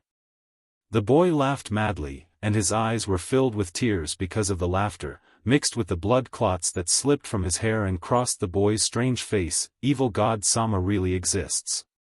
From today on, I, Haiden Sama, am immortal. Ha ha ha. The silver-haired boy Haiden laughed wildly. In Nangongzhi's eyes, it was so sick. But at the same time, Nangongzhi also found a ninja forehead protector on Haiden's neck, which belonged to the land of Hot Water Ninja Village. You are a ninja from the land of hot water? You actually fell into the evil cult of the evil cult, you simply lost the face of the Hot Water Ninja Village. Nangongzhi pointed the tip of his sword at Haiden, and Haiden also got out of his crazy state. Looking at Nangongzhi in front of him, and the woodleaf ninja forehead protector inlaid on Nangongzhi's coat. Woodleaf ninja? Let me tell you, I, Master Fei Duan, am now an immortal superhuman who has been blessed by the evil god. You're not good enough. Looking at Haiden's arrogant face, Nangongzhi felt uncomfortable. It's not like I haven't killed anyone from the Cthulhuism Society. They all said that they were immortal, but in the end, didn't they all get their heads chopped off and become a pile of mud on the ground? Looking at Nangong's cold and indifferent appearance, Fei Duan's heart instantly surged with anger. Haiden's ninja talent is not very high. When many of his friends have reached the realm of Chunin, Haiden is still wandering in the realm of Genin. Because Haiden's physique has been very bad since he was a child. Whether it is the amount of chakra or physical fitness, he is almost at the bottom of the list. Because of this, Haiden is often looked down upon. It is precisely for this reason that Haiden joined the evil cult without hesitation after he discovered the evil cult and understood its terrible doctrines, and even treated himself as a sacrifice to the so-called evil god Sama. How dare you? How dare you? Haiden lowered his head, and his whole face was distorted. His teeth clenched together tightly, and the place where his eyes were set was bleeding because of the excessive force. He raised his head fiercely, and his whole person roared, "How dare you look down on me? Those who look down on me want die." Looking at the suddenly crazy Haiden, although Nangongja seemed to be careless, he still put on a fighting posture, waiting for Haiden's attack. The land of hot water is a weak country. Originally, the land of hot water, which shone in the First Shinobi World War, has fallen to the point of third-rate shinobi village. But Nangongja still didn't look down on Haiden. Every shinobi village has one or two very dangerous moves or cards up their sleeves. Nangongja will never take this kind of thing lightly. Go to hell. At this moment, Haiden didn't have his terrible three-edged sickle.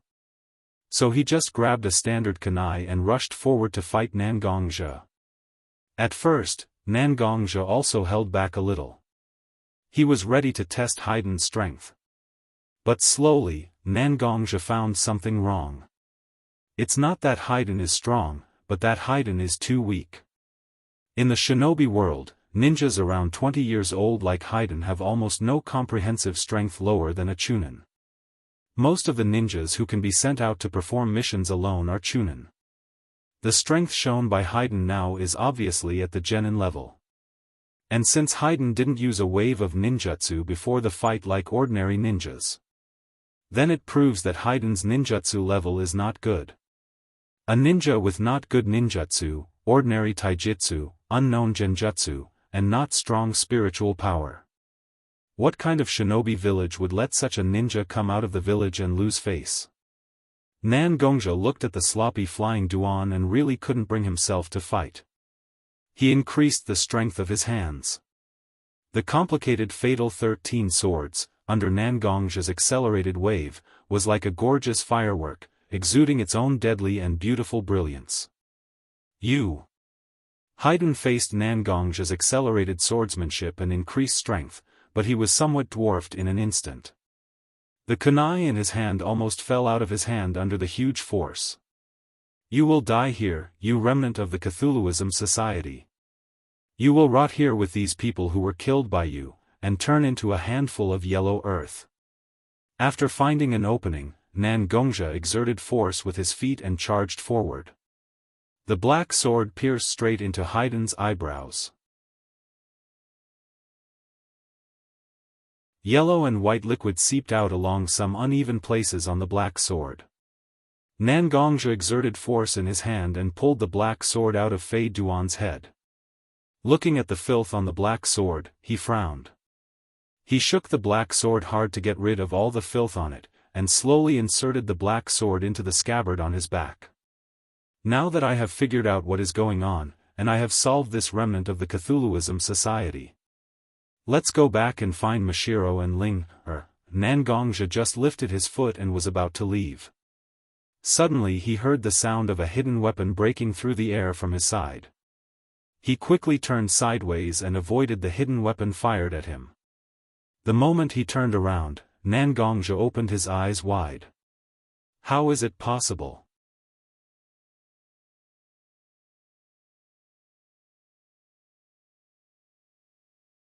Chapter 56. He saw that Haiden, whose head was blown up by his sword, was standing behind him. The posture of his body showed that the shuriken just now must have been released by Haydn. You! What the hell are you? Nangongja felt that his worldview had collapsed. A living person had his head blown up by his own sword. How could he stand up again? It really hurts a little.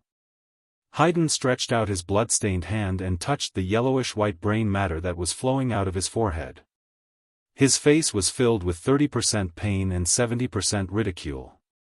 Since you made me feel so much pain, how about it, I'll make you feel pain too. Bastard! Haydn rushed towards Nangongja again with a ferocious face. But his clumsy body really didn't give Nangongja the slightest pressure. Seriously. You can practice that strange secret method of the Cthulhuism Society and make yourself immortal, it really surprised me. Nangongja slightly bent his arm, the black sword on the gauntlet, and sparks splashed out, but... You're just too weak. Inferior taijutsu, no performance in ninjutsu, low-level spiritual ability and unstable mental state, it is enough to prove that your genjutsu must have no achievements. A ninja, whether it is ninjutsu, taijutsu, or genjutsu, they all have no achievements. Do you really think that you can defeat me with this so-called immortal body? Ah! After listening to Nangongja's words, Haydn went berserk. Because Haydn had heard Nangongja's words more than once. Ever since he was young, Fei Duan's frail body had cast a shadow over his life. Even if he worked hard to become a ninja, he was still looked down upon and laughed at by others. Do you think that this kind of inhuman appearance is what I want? Haydn raised his withered and dark hands, and a few drops of blood tears oozed out of his eyes. Slowly, the blood tears left obvious traces on Haydn's dark face. I am a ninja of the country of hot water. Ninjas of this pathetic country that has forgotten the war.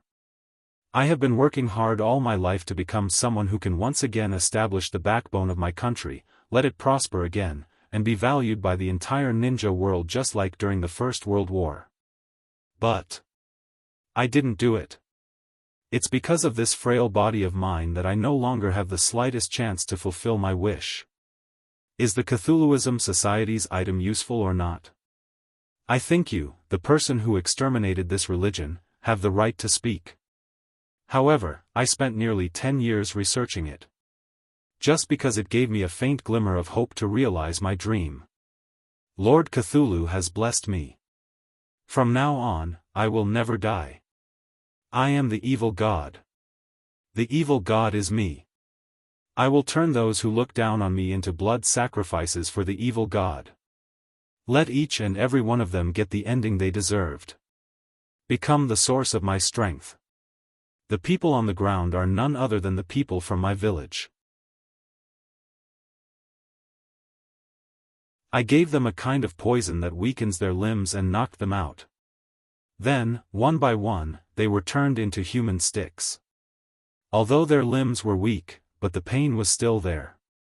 They could only watch themselves being dismembered. They can only pray to God, let their blood run dry as soon as possible. So that they can fall into a coma or die, so that this kind of pain can be removed from their body. Listening to Fei Duan's narration, Nangongja's whole body trembled. Such a sick personality, isn't it determined by his childhood experience? Now the sickness and distortion is simply to the point of no return. You are really possessed. Compared to the phenomenon described by Wang to himself, Nangongja suddenly found that standing in front of him, this young man was full of flaws. Suddenly, he felt that a huge demon shadow shrouded Fei Duan's body. Demon? Ha ha ha. I like your adjective. From now on, I, Fei Duan, am a demon, a living evil god. I want the whole world to tremble for me.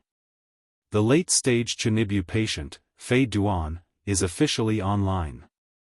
This person is incurable. Nangongja instantly understood that Fei Duan could no longer be changed by words. The only way to stop this demon was to kill him. Nangongja didn't try to speak anymore, but only exerted force on his feet. The black sword danced in Nangongja's hands. That's right. That's it, that's it. The black sword constantly attacked Fei Duan, although Fei Duan tried his best to dodge Nangong's attacks. But he still couldn't completely force him away. The black sword left marks on Fei Duan's body. Blood kept flowing out from Fei Duan's body. As the battle progressed, Fei Duan's face became pale because of the lack of blood. Even the strength of his hands weakened a lot. Sure enough, Nangongja finally understood how to defeat Fei Duan. Indeed, Fei Duan's ability was very troublesome. No matter how disdainful his strength was, his undying ability was very troublesome. Break your limbs. Nangongja's swordsmanship suddenly became sharp, and his body became hazy. His body swayed and flashed past Fei Duan. He swung his sword continuously, and the limbs that were broken were naturally the limbs that Nangongja spoke of. Without the support of his limbs, Fei Duan fell to the ground and became a standard dog eating shit, indeed. Your undying ability is very difficult to deal with. But, it's only limited to being difficult to deal with. Nangongja held the black sword in his hand, and drops of blood dripped down the black sword onto the ground. Slowly, Nangongja walked in front of Fei Duan. Although you don't die, you can't heal instantly. All your wounds will recover at the speed of a normal person. At this time, Nangongja also used the tip of his sword to point at the wounds that he made on Fei Duan's body. So, if I cut off your limbs, can you still move? Moreover, your body doesn't seem to be able to adapt to the loss of blood. When you lose too much blood, your face will become pale, your hands will become weak, and your reflexes will decrease. So, cutting off your limbs can also make you lose a lot of blood. Look at the people around you. Since you can turn them into rods one by one and let them slowly wait for death, then you should also have a taste of what it feels like. Then, Nangongja cut off Fei Duan's head. After all, since Fei Duan didn't die even with a hole in his head, wouldn't it be better to cut off his head and let Fei Duan experience the helplessness of the people he killed? It seemed that Nangongja's bad taste was awakening.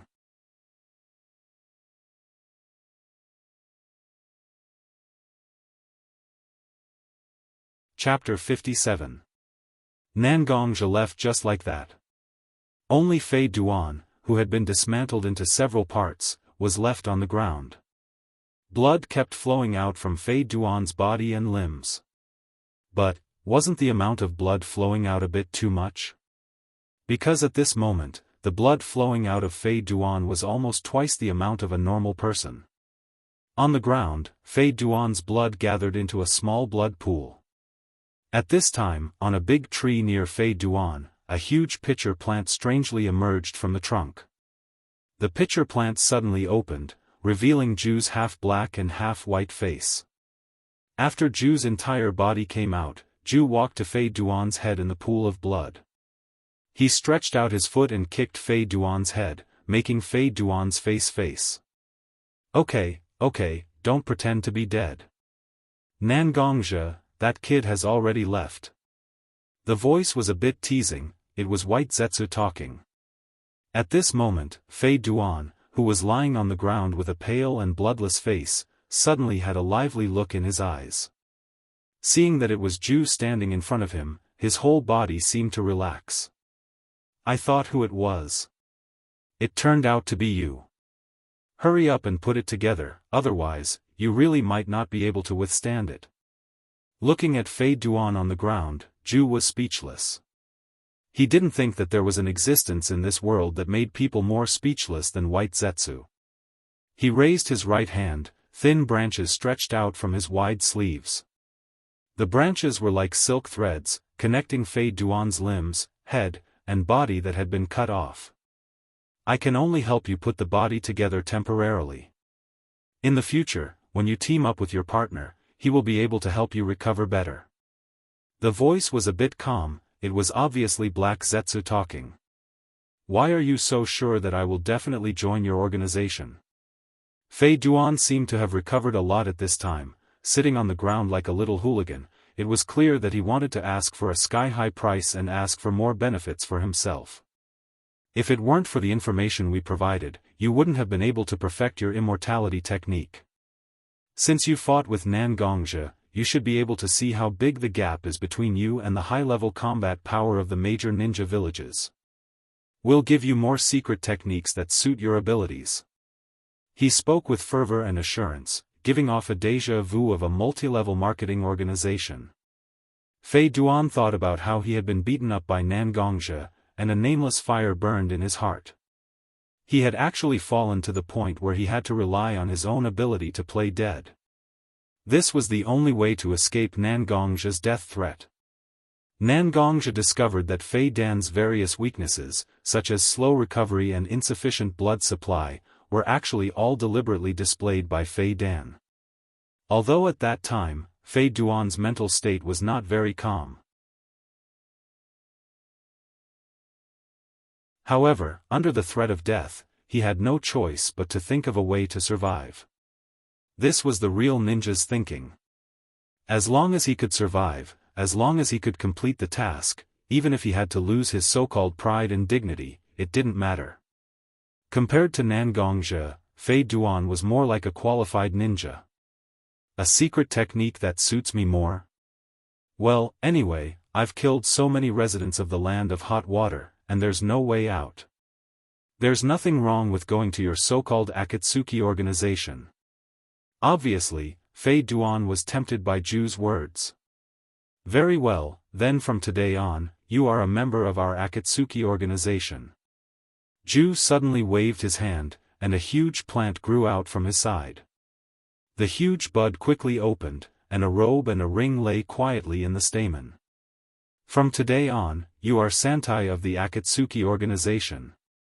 Ju put the black robe with red clouds on Fei Duan's body, and put the ring engraved with the word Santai in front of Fei Duan. Fei Duan reached out and took a bloody kunai beside him, and made a deep mark on the forehead guard on his neck. It was a symbol of his betrayal. The remaining blood on the kunai was like crystal under the reflection of the light of the forehead guard.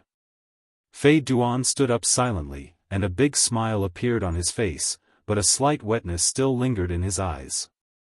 In this generation, no matter how dissatisfied and hateful you are to your own ninja village, no matter how much you hate it, when you betray the ninja village, the sadness in your heart can't be hidden. From now on, the village that gave birth to me will be my biggest enemy in my life. Ju walked in front, and Fei Duan silently followed behind him. Very well, from now on. The members of the Akatsuki organization are gathered. This ninja world, wait for me to stir up the storm. Ju thought silently in his heart. As for Nan Gongzhi, Nan Gongzhi was currently looking at Li Yang, who was dressed up by Ling Er and Zhen Bai, with a constipated expression. Linger. I'm the one who harmed you. Nan Gongzhi didn't dare to say this sentence, but he mourned for Linger in his heart for a moment. Although overall, Linger is still the original Linger, but looking at it carefully, there are some differences. For example, what the hell is this pink hairpin? It's obviously Linger's hairpin. Why is it clipped on Linger's ear? Also, where did this bright red eyeliner come from? Does Mashiro have such eye-catching eyeliner? The most helpless thing is not this. This was because Li Yang's lips were painted a fiery red. Nan Gongzhi. Help me. These women are not human. If I didn't run fast, my little brother wouldn't be able to keep it. They actually said that if a puppy is not castrated, it's not a good puppy. Linger swung her tail that was tied with a bow, and ran to Nan Gongzhi's side as if she was running for her life. In an instant, she turned into a shadow and returned to her lion head seal, leaving behind all kinds of small decorations on the ground. Following closely behind were naturally Mashiro and Linger. Wait, Liang-chan, I just found a very beautiful blush. Mashiro shouted as he ran towards Nan Gongzhi. As for Linger, although her face was red, she still ran behind Mashiro with anticipation in her eyes. Seeing Nangongzhe, Mashiro suddenly seemed to have forgotten his crazy enthusiasm towards Linger. Instead, he reached out and ran his fingers through his hair. Gong gong. Are you okay? If he hadn't heard Li Yang's words, he would have really thought that Zhen Bai and Ling were worried about his safety just now. Oh. I'm okay. It's settled. Nangongzhe could only say slowly.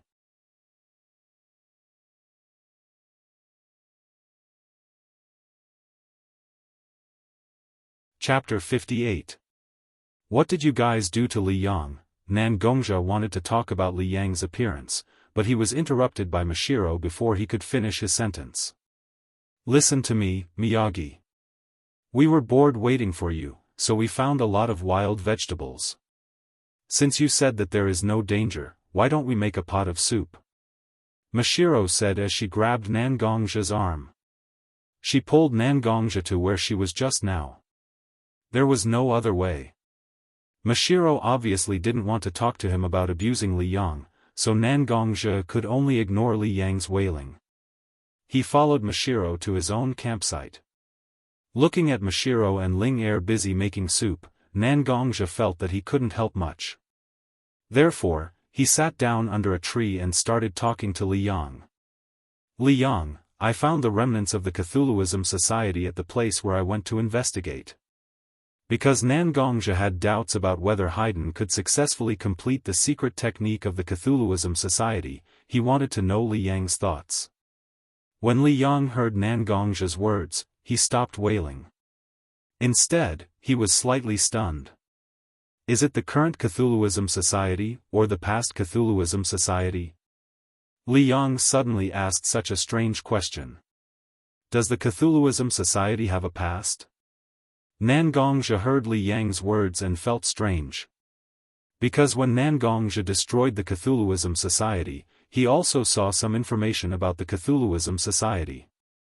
It said that the Cthulhuism Society had only existed for a dozen or 2 years, and it had only been 1 or 2 years since they started to flourish. How could there be a past? Boy, do you believe that there is a God in this world? Li Yang didn't care about Nangongzhe's question, but he suddenly asked such a question. I don't believe in gods. Even the legendary ancestor of the shinobi world, the sage of the 6 paths, isn't he a very powerful person who is close to being a god? Nangongzhe didn't know why Li Yang would ask him such a question. He just answered according to his own thoughts. Gods exist, but they also don't exist.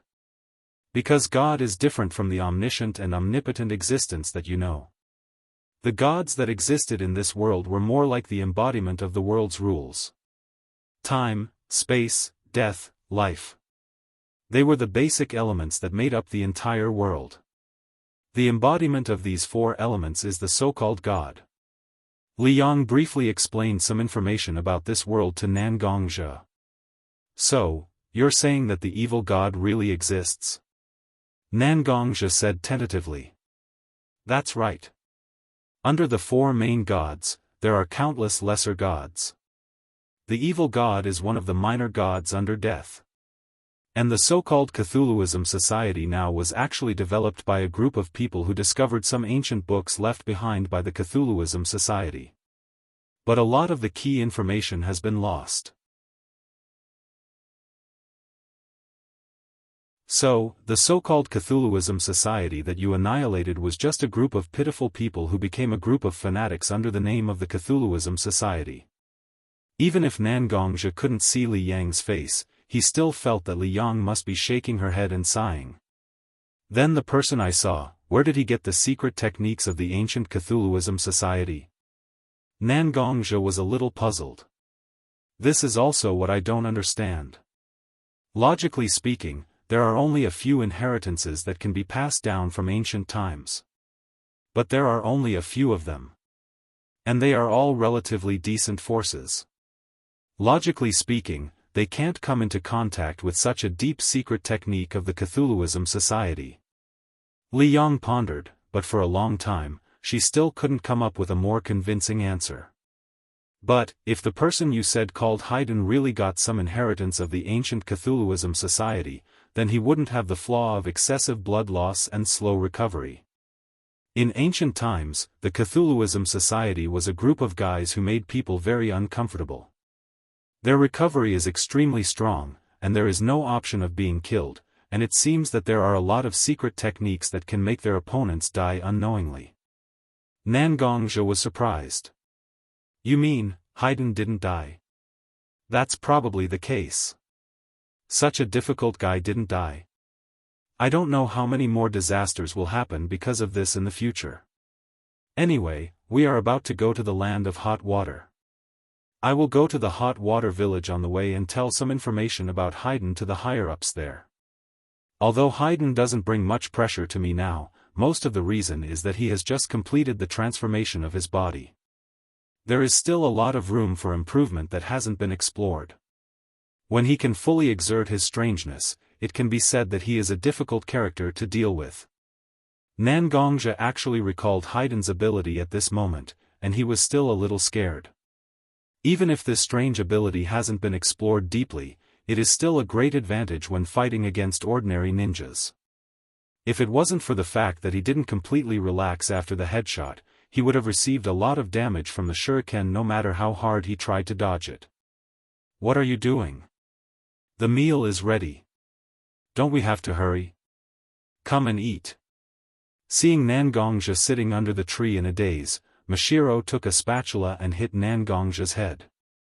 Looking at Mashiro standing in front of him, she was wearing an apron, one hand on her waist, and her small mouth was slightly pouting. Nangongzhi couldn't help but smile.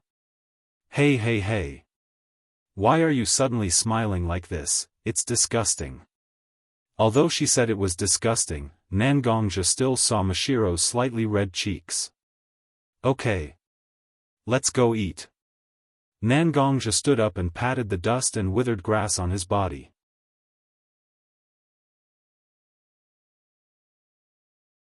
He walked towards Mashiro and Ling. Wow. This smell smells so good. As expected of Mashiro, even some wild vegetables can be so delicious. Listening to Nangongzhi's compliment, Mashiro's small head was raised high, and she nodded, indicating that Nangongzhi was right. At this time, Ling pulled Nangongzhi's sleeve. She handed over Nangongzhi's internal energy soup. Brother, here's your medicine. Ling blinked her small eyes and looked at Nangongzhi. She clearly wanted Nangongzhi to praise her, which was really cute. Ling is also very powerful. Nangongzhi patted Ling's head. Ling was like a little kitten, slightly squinting her eyes, and her head slightly swayed along with Nangongzhi's palm. Then can I continue to play with the puppy? Ling suddenly said. Nangongzhi, you're tuning in to the Unparalleled SwordWill YouTube channel. Don't forget to subscribe and join us on this journey to catch the most captivating stories.